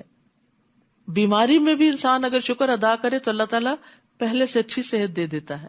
بیماری صحت کا باعث بن جاتی ہے. کئی چھپے ہوئے امراض درست ہو جاتے ہیں. لیکن اس کے برعکس ناشکری پر کہ ہائے واہ ویلا مچا دے انسان اور کہ وائے می، تو پھر کیا ہوتا ہے؟ اس پر اللہ کی ناراضگی آتی ہے. ہر حال میں شکر کے کلمات ادا کرتے رہنا چاہیے. اور خواتین کو خصوصاً شکر ادا کرنے میں مشکل ہوتی ہے، جس کی طرف نبی صلی اللہ علیہ وسلم نے توجہ بھی دلائی کہ وہ شوہروں کی شکر گزار نہیں ہوتی. ان کی طرف سے جو ملتا ہے اس کا کوئی ذکر نہیں، اور کوئی تکلیف پہنچے تو سب کو نشر. اور موسیٰ نے تم سے کہا اگر تم اور جو بھی روئے زمین پر موجود ہیں سب کے سب کفر کرو گے تو بھی اللہ تم سب سے بے نیاز ہے، کیونکہ وہ خود اپنی ذات میں محمود ہے. کیا تمہیں ان لوگوں کے حالات نہیں پہنچے جو تم سے پہلے گزر چکے ہیں، جیسے نوح، عاد اور سمود کی قومیں، اور ان کے بعد آنے والے لوگوں کے حالات جنہیں صرف اللہ ہی جانتا ہے. ان کے پاس ان کے رسول واضح دلائل لے کر آئے تو انہوں نے اپنے ہاتھ اپنے منہ میں دے لیے اور کہنے لگے جو پیغام تم لائے ہو ہم اس کا انکار کرتے ہیں، اور جس بات کی طرف تم ہمیں بلاتے ہو اس سے ہم ایسے شک میں پڑ گئے جو ہمیں بے چین کر رہا ہے. رسولوں نے انہیں کہا کیا اس اللہ کے بارے میں شک ہے جو آسمانوں اور زمین کا پیدا کرنے والا ہے؟ وہ تمہیں بلاتا ہے کہ تمہارے گناہ معاف کر دے اور ایک معین عرصے تک تمہیں مہلت بھی دیتا ہے. وہ کہنے لگے تم تو ہمارے ہی جیسے انسان ہو، تم چاہتے یہ ہو کہ ہمیں ان معبودوں سے روک دو جنہیں ہمارے باپ دادا پوجتے تھے، ہمارے پاس کوئی واضح معجزہ تو لاؤ. یعنی الٹا پیغمبروں کی نیت پہ شک کیا، ان کی بات کو ٹویسٹ کیا اور کچھ سے کچھ بنا دیا. پیغمبر کس چیز کی طرف بلا رہے تھے اور وہ اس کو کس طرح انٹرپریٹ کر رہے تھے. اور جو بھی اللہ کی طرف بلاتا ہے ضروری نہیں کہ لوگ اس کی بات سمجھ جائیں، بعض اوقات وہ اس کو غلط معنی دیتے ہیں اور خوب تنقید کرتے ہیں، حالانکہ آپ نے وہ بات کہی نہیں ہوتی. ایسے میں یہ چیز بڑی تسلی دیتی ہے کہ اللہ تو جانتا ہے ہم کیا کر رہے ہیں. مثلاً قرآن مجید میں اللہ تعالیٰ ہی صبر کا حکم دے رہے ہیں نا. کتنی دفعہ صبر کا ذکر ہوا، کتنی دفعہ شکر کا ذکر ہوا. تو اگر کوئی شخص آپ کو یہ کہے کہ آپ روز یہی قصہ سناتی ہیں کہ صبر کرو شکر کرو صبر کرو شکر، تو یہ کس نے کہا ہے؟ میں اپنے پاس سے تو نہیں گھڑ کے کہہ رہی کہ یہ کرو. یہ تو جس نے ہمیں پیدا کیا ہے وہی پیغام دے رہا ہے، اور اگر ہم یہ کریں گے تو ان فائدوں کو بھی پہنچیں گے. اور اگر ہم صبر اور شکر نہیں کرتے تو مزریبل لائف گزارتے ہیں. ہر وقت کڑواہٹ بڑی رہتی ہے ہمارے منہ میں، جب بات نکلتی ہے منہ سے کڑوی نکلتی. ظاہر جیسا منہ ہوگا ویسی بات نکلے گی نا، جیسا دل ہوگا ویسے ہی خیالات ہوں گے آپ کے دوسروں کے بارے میں. پھر آپ کو دوسروں کی بات بھی سمجھ نہیں آتی. ان کی خیر خواہی بھی نہیں آپ کو نظر آتی کہ وہ آپ کے لیے اچھا چاہتے ہیں. تو ایک بدگمانی 100 بیماریوں کو جنم دیتی ہے. رسولوں نے انہیں کہا ٹھیک ہے ہم تمہارے ہی جیسے انسان ہیں، مگر اللہ اپنے بندوں میں سے جس پر چاہتا ہے انسان فرما دیتا ہے، اور یہ ہماری طاقت نہیں کہ اللہ کے حکم کے بغیر کوئی معجزہ لا سکیں، اور ایمان لانے والوں کو اللہ ہی پر بھروسہ کرنا چاہیے. اور ہم اللہ پر کیوں نہ بھروسہ کریں جبکہ اس نے ہمیں ہماری سب راہیں دکھا دی ہیں، اور جو دکھ تم ہمیں دے رہے ہو اس پر ہم صبر کریں گے، اور بھروسہ کرنے والوں کو اللہ ہی پر بھروسہ کرنا چاہیے. آخر کافروں نے اپنے رسول سے کہہ دیا کہ ہم تمہیں اپنے ملک سے نکال دیں گے یا تمہیں واپس ہمارے دین میں آنا ہوگا. تب ان کے رب نے ان کی طرف وحی کی کہ ہم ان ظالموں کو یقیناً ہلاک کر دیں گے، اور ان کے بعد تمہیں اس ملک میں آباد کریں گے. یہ انعام اس شخص کے لیے ہے جو میرے سامنے جواب دہی کے لیے کھڑا ہونے سے اور میری وعید سے ڈرتا ہو. تو اللہ کے غضب اور اس کی وعید سے ڈرنا ایمان کی علامت ہے. رب کی نافرمانی سے ڈرنا یہ بھی ایمان کی علامت ہے. جب ہم کوئی غلط کام کر لیتے تو ہمیں ڈر لگنا چاہیے کیونکہ ہماری پکڑ نہ ہو. بعض اوقات انسان گناہ کی وجہ سے اپنے رزق سے محروم کر دیا جاتا، اور وہ رزق صرف مال و دولت نہیں ہوتا، کسی نیک کام کی توفیق اور اس کو اچھی طرح کرنے کی توفیق بھی ہو سکتی ہے. اور رب سے ڈرنے والے کے لیے جنت کا وعدہ ہے. وَلِمَنْ خَافَ مَقَامَ رَبِّهِ جَنَّتَانِ، کیونکہ یہ خوف انسان کو بری بات زبان سے نکالنے سے روکتا ہے، بیڈ بیہیویئر سے روکتا ہے، مخلص انسان بناتا ہے، اچھی عبادات کرواتا ہے کہ وہ سمجھتے میں اپنے رب کے سامنے کھڑا ہوں. وَاسْتَفْتَحُوا وَخَابَ كُلُّ جَبَّارٍ عَنِيدٍ، رسولوں نے فتح کی دعا مانگی تھی اور اس کے نتیجے میں ہر جابر دشمن نامراد ہو گیا. مِن وَرَائِهِ جَهَنَّمُ وَيُسْقَى مِن مَّاءٍ صَدِيدٍ، اس کے بعد اس کے لیے جہنم ہوگی اور پینے کو اسے پیپ کا پانی دیا جائے گا، استغفر اللہ، جسے وہ گھونٹ گھونٹ پیے گا اور اسے بمشکل ہی حلق سے اتار سکے گا. موت اسے ہر طرف سے آئے گی مگر وہ مرے گا نہیں، اور اس سے آگے اور سخت عذاب ہوگا. ابراہیم تیمی کہتے ہیں کہ کافر کو موت اس کے جسم کی ہر جگہ سے آئے گی، حتیٰ کہ اس کے بالوں کے کناروں سے بھی. اس کے جسم کی ہر جگہ میں پائی جانے والی دردوں اور تکلیفوں کی وجہ سے ہر طرف سے موت اس کو گھیرے ہوئے ہوگی. ضحاک کہتے ہیں اس کے پاس موت ہر جانب اور ہر جگہ سے آتی، یہاں تک کہ اس کے پاؤں کے انگوٹھوں سے بھی، یعنی ہر طرف سے نزع اور سکرات میں پکڑا ہوا ہوگا. جن لوگوں نے اپنے رب سے کفر کیا ان کے اعمال کی مثال اس راکھ کی سی ہے جسے آندھی کے دن تیز ہوا نے اڑا دیا ہو. یہ لوگ اپنے کیے کرائے میں سے کچھ بھی نہ پا سکیں گے، یہی پرلے درجے کی گمگشتگی ہے. کیا تم دیکھتے نہیں کہ اللہ تعالیٰ نے آسمانوں اور زمین کو حق کے ساتھ پیدا کیا ہے؟ اگر وہ چاہے تو تمہیں لے جائے اور تمہاری جگہ نئی مخلوق لے آئے، اور یہ بات اللہ تعالیٰ کے لیے کچھ دشوار نہیں. اور جب یہ لوگ اللہ کے سامنے حاضر ہوں گے تو کمزور لوگ ان لوگوں سے جو دنیا میں بڑے بنے ہوئے تھے کہیں گے ہم تو تمہارے ہی پیچھے لگے ہوئے تھے، بتاؤ آج آپ اللہ کے عذاب سے بچانے کے لیے ہمارے کچھ کام آ سکتے ہو؟ وہ کہیں گے اگر اللہ ہمیں ہدایت دیتا تو ہم بھی تمہیں دیتے، ہمارے لیے یکساں ہے کہ ہم بے صبری کریں یا صبر کریں، بہرحال ہمارے لیے نجات کی کوئی جگہ نہیں. تو ہدایت کی رغبت دنیا میں ہی ہو جانی چاہیے، آخرت میں کچھ فائدہ نہ ہوگا. اب یہاں سے خطبہ شیطان شروع ہوتا ہے، اس کو خطبہ شیطان کہتے ہیں، کہ جب سارے انسانوں کا فیصلہ ہو چکے گا، جنت والے جنت میں چلے جائیں گے، جہنم والے جہنم میں، تو شیطان ایک خطبہ دے گا. کیا کہے گا؟ وقال الشیطان لما قضی الامر ان اللہ وعدکم وعد الحق ووعدتکم فاخلفتکم. اور جب تمام امور کا فیصلہ چکا دیا جائے گا تو شیطان کہے گا اللہ نے تم سے جو وعدہ کیا تھا وہ سچا تھا، اور میں نے بھی تم سے ایک وعدہ کیا تھا جس کی میں نے تم سے خلاف ورزی کی، اور میرا تم پر کچھ زور نہ تھا، بجز اس کے کہ میں نے تمہیں اپنی طرف بلایا تو تم نے میری بات مان لی، لہٰذا آج مجھے ملامت نہ کرو بلکہ اپنے آپ ہی کو کرو. آج نہ میں تمہاری فریاد رسی کر سکتا ہوں اور نہ تم میری کر سکتے ہو. اس سے پہلے جو تم نے مجھے اللہ کا شریک بنایا میں اس کا انکار کرتا ہوں. ایسے ظالموں کے لیے یقیناً دردناک عذاب ہے. استغفر اللہ. اب آپ دیکھیے کہ ابلیس لعنہ اللہ جہنم میں جا کے جو تقریر کرے گا تو اس کا مقصد کیا ہے؟ جو ہونا تو ہو چکا، تاکہ لوگوں کو اور زیادہ غم میں مبتلا کرے، ان کو حسرتیں دلائے، انہیں مزید خسارے میں ڈالے، ان کو پریشان کرے. دیکھیے ایک شخص آپ کو دھوکہ دیتا، آپ کو پتہ نہیں چلتا تو آپ کا غم آدھا ہوتا ہے، لیکن جب آپ کو پتہ چل جاتا ہے کہ اس نے آپ کو چیٹ کیا ہے تو پھر کیا ہوتا ہے.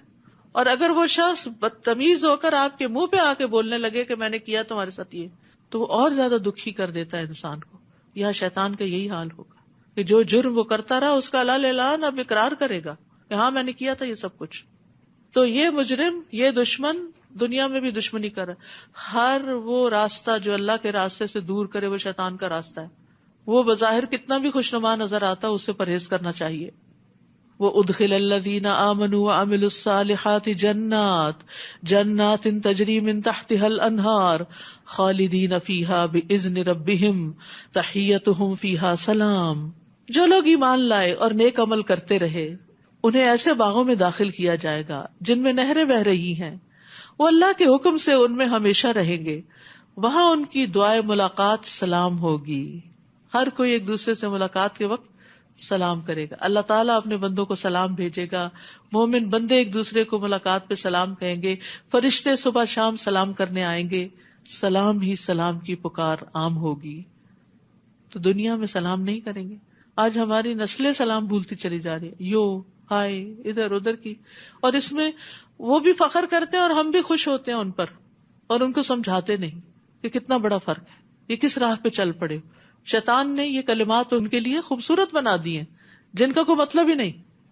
تو اس لیے جو ہماری اقدار ہیں، ٹریڈیشنز ہیں، سنتیں ہیں، ان کو بھی کانشیسلی اپنانا چاہیے.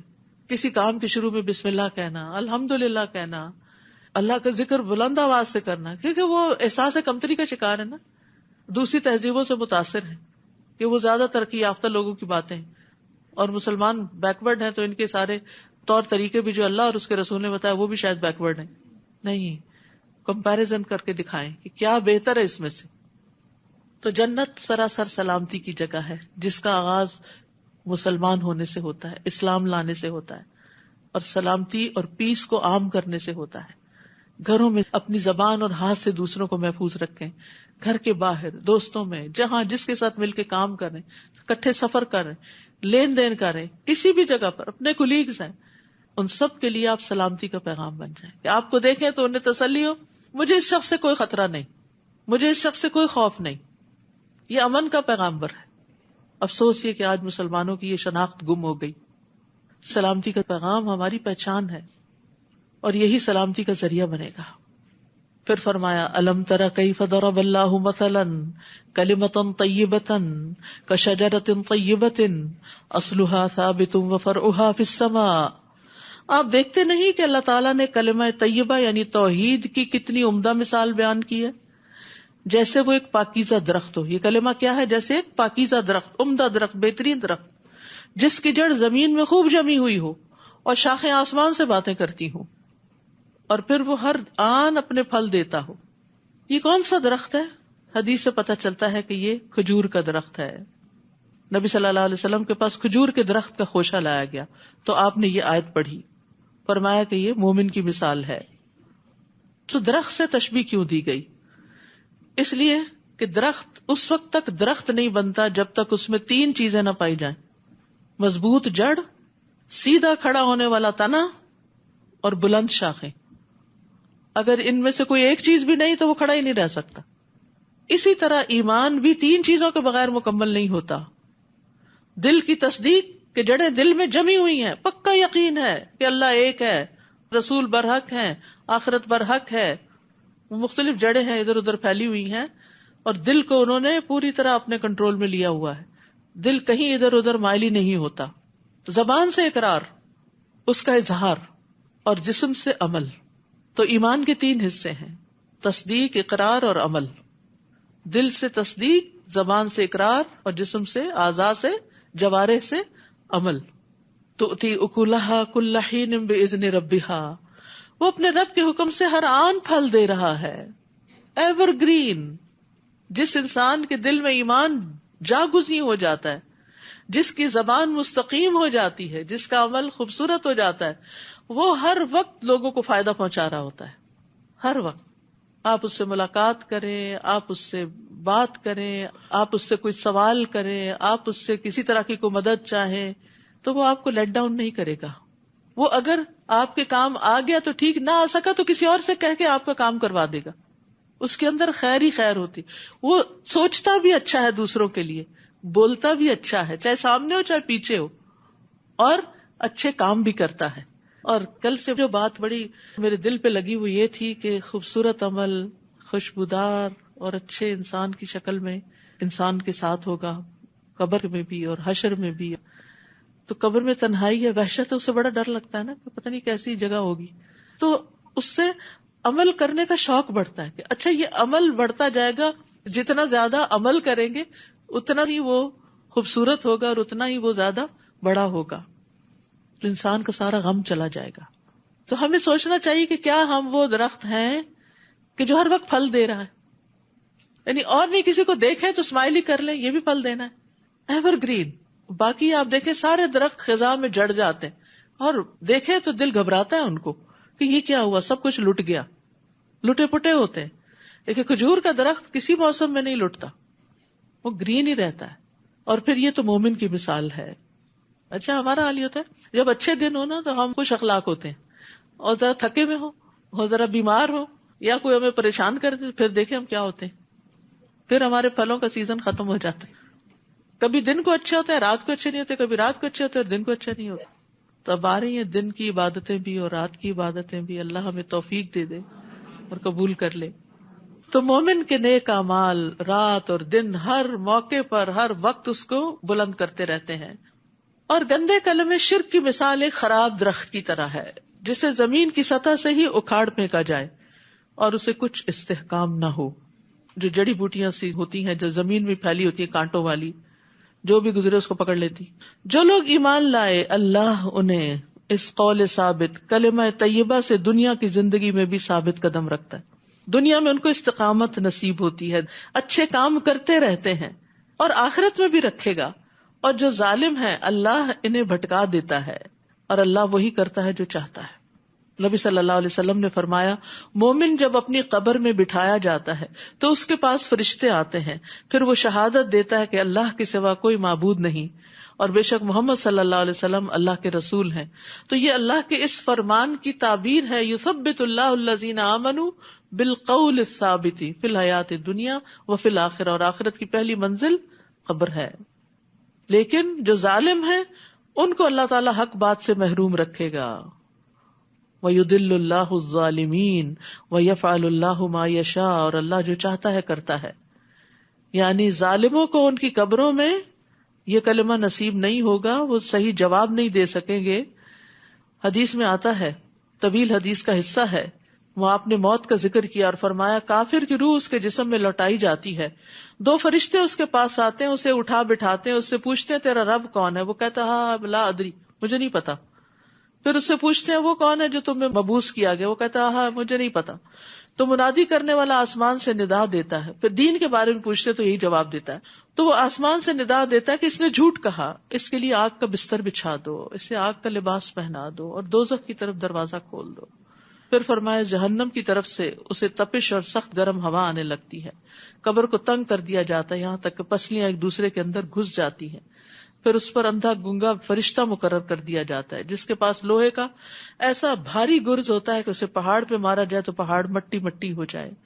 پھر وہ اس کے ساتھ ایسی چوٹ مارتا ہے جس کی آواز جنوں اور انسانوں کے علاوہ مشرق و مغرب کے درمیان کی ساری مخلوق سنتی.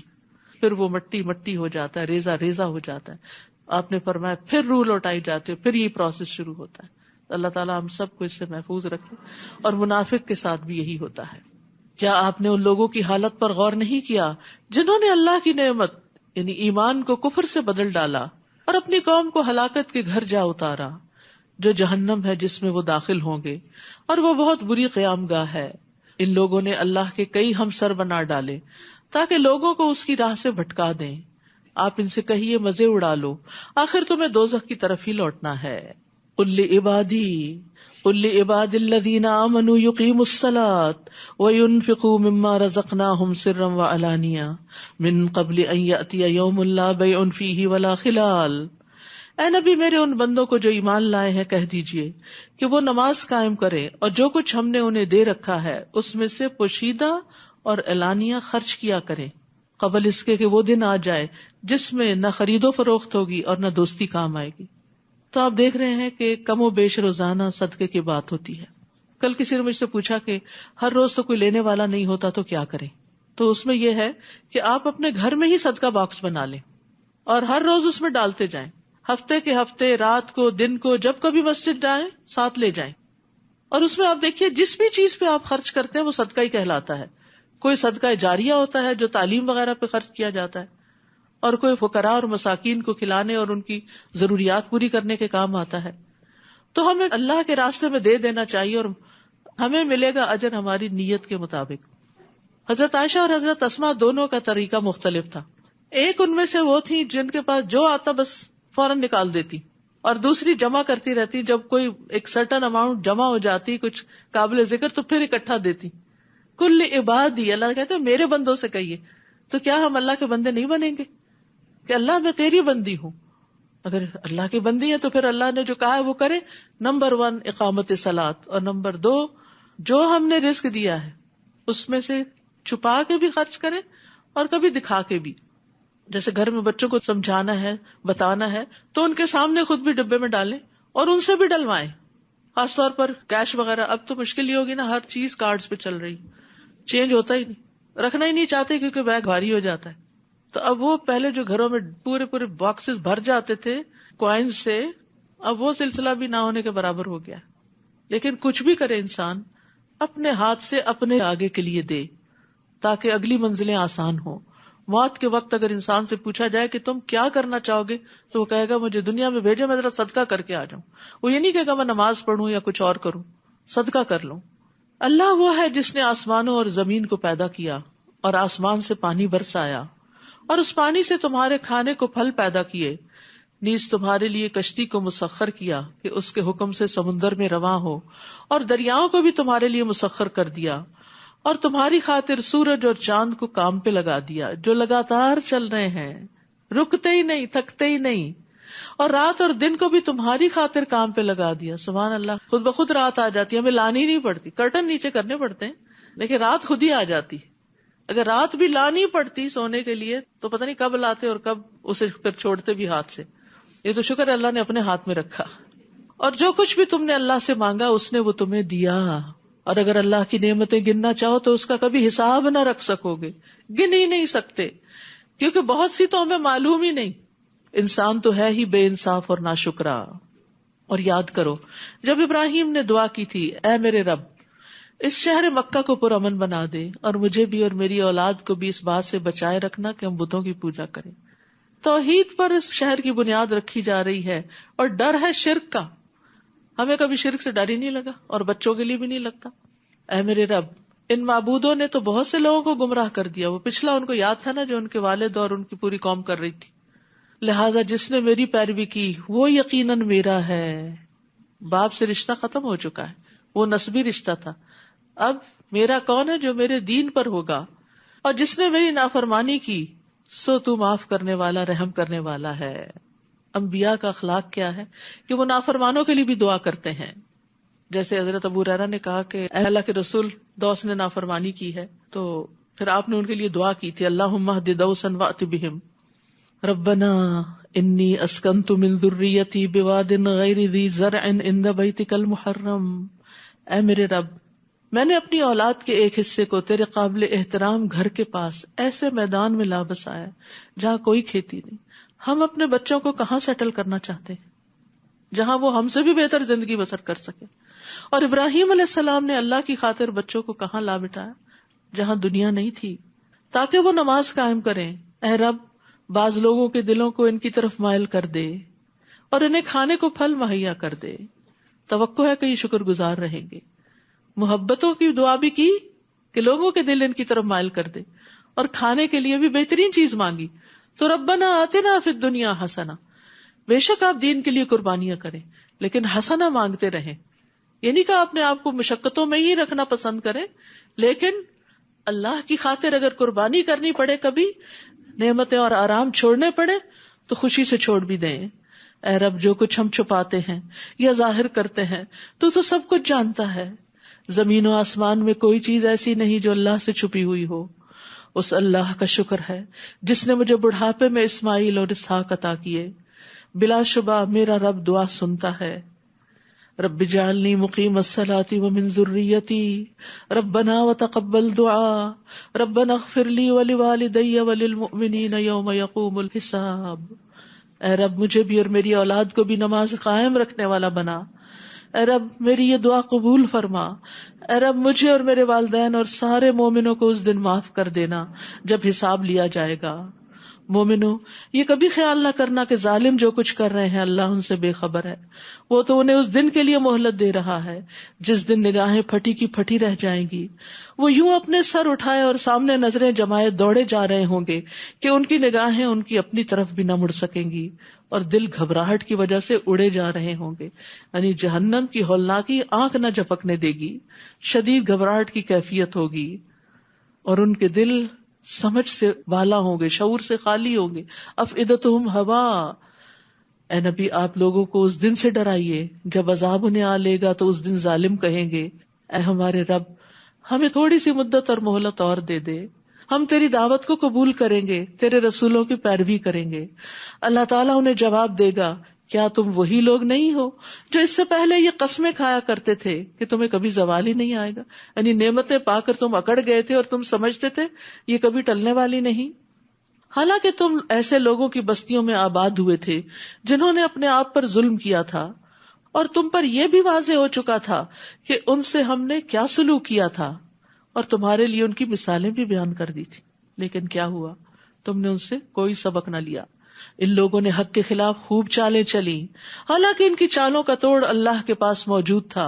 اگرچہ ان کی چالیں ایسی خطرناک تھیں کہ ان سے پہاڑ بھی ٹل جائیں. اے نبی یہ کبھی خیال نہ کرنا کہ اللہ نے اپنے رسولوں سے جو وعدہ کیا ہے وہ اسے پورا نہ کرے گا. یقیناً وہ سب پر غالب اور انتقام لینے پہ قادر ہے. جس دن یہ زمین اور آسمان تبدیل کر دیے جائیں گے اور لوگ ایک اور زبردست اللہ کے حضور حاضر ہو جائیں گے اور اس دن آپ مجرموں کو زنجیروں میں جکڑا ہوا دیکھیں گے قیامت کے دن بھی. اور پھر جہنم میں ان کے لبادے تار کول کے ہوں گے اور آگ ان کے چہروں کو ڈھانک رہی ہوگی. یہ سخت ترین عذاب ہے جس کی یہاں ڈسکرپشن دی جا رہی ہے. یہ اس لیے ہوگا کہ اللہ ہر شخص کو اس کے کیے کا بدلہ دے. بلا شبہ اللہ فوراً حساب چکا دینے والا ہے. ھذا بلاغ للناس, یہ قرآن لوگوں تک پہنچانے کی چیز ہے. بلاغ, تبلیغ, ابلاغ, تاکہ اس کے ذریعے انہیں ڈرایا جائے, تاکہ لوگوں کو خبردار کیا جائے کہ آئندہ بڑا سخت دن آنے والا ہے. اور اس لیے بھی کہ وہ جان لیں کہ اللہ صرف وہ ایک ہی ہے, اور اس لیے بھی کہ دانش مند لوگ اس سے سبق حاصل کریں. یہ ہے قرآن کے آنے کا مقصد کہ اس کو لوگوں تک پہنچایا جائے, اس سے لوگوں کو خبردار کیا جائے, اس سے لوگوں کو یہ بتایا جائے کہ اللہ ایک ہے, اور اس سے عقل مند لوگ نصیحت پکڑیں. تو اس لیے بہت ضروری ہے کہ ہم سب خود بھی قرآن پڑھنے والے ہوں, گھر والوں کو بھی اس طرف راغب کریں. اور الحمدللہ اب مردوں کے لیے بھی پہلی رمضان سے انشاءاللہ شام 6 سے 8 بجے تک روزانہ دورہ قرآن ہوگا, کیونکہ صبح کے وقت مرد حضرات جو ہم اپنے کاموں پہ ہوتے ہیں, تو شام کے وقت اگر وہ آ سکیں تو یہاں کیمپس میں آ کے سن لیں, نہیں تو آن لائن بھی وہ سن سکتے ہیں. اور آن لائن میں آپ alhuda.us.com پہ جائیں اور وہاں پر رمضان پروگرام کی جو آپشنز ہوں گی ان کو کلک کر کے فار مین جو ہے اس کو آپ وہ کر سکتے ہیں. یعنی آپ خود لگا دیں, گھر والے نہیں سنیں, خود لگا دیں, خود بھی کام کاج کرتے رہیں اور ان کو بھی سنواتے رہیں. اور پھر آپ دیکھیے کہ رمضان کے بعد بھی یہ سلسلہ جاری رکھیں. بچوں کے لیے ناظرہ کلاسز کا پروگرام ہے, مفتاح القرآن, اس کا فلائر آپ پیچھے سے لے سکتے ہیں. سمر پروگرام آ رہا ہے اور ہفتے میں 4 دن تجوید کا پروگرام ہوگا انشاءاللہ. تجوید, تفسیر اور اسلامک آرٹ یہ سمر پروگرام ہے. تو ڈفرینٹ پروگرامز کے فلائرز پیچھے موجود ہیں, لے جائیے, خود کے لیے بھی اور دوسروں کو بھی بتائیے کہ جو قرآن آپ نے سنا ہے اگر آپ خود نہیں سنا سکتے تو دوسروں کو راہ دکھا دیجئے تاکہ وہ بھی سن لیں. سورۃ الحجر, بسم اللہ الرحمن الرحیم, الف لام را, تلک آیات الکتاب وقرآن مبین. الف لام را, یہ اللہ کی کتاب اور اس قرآن کی آیات ہیں جو اپنے احکام واضح طور پر بیان کرنے والا ہے. اللہ ہمیں اس پر عمل کرنے والا بنا دے اور اسے دور دور تک پہنچانے والا بنا دے. وآخر دعوانا ان الحمد للہ رب العالمین. سبحانک اللہم وبحمدک اشہد ان لا الہ الا انت استغفرک واتوب الیک. السلام علیکم ورحمۃ اللہ وبرکاتہ.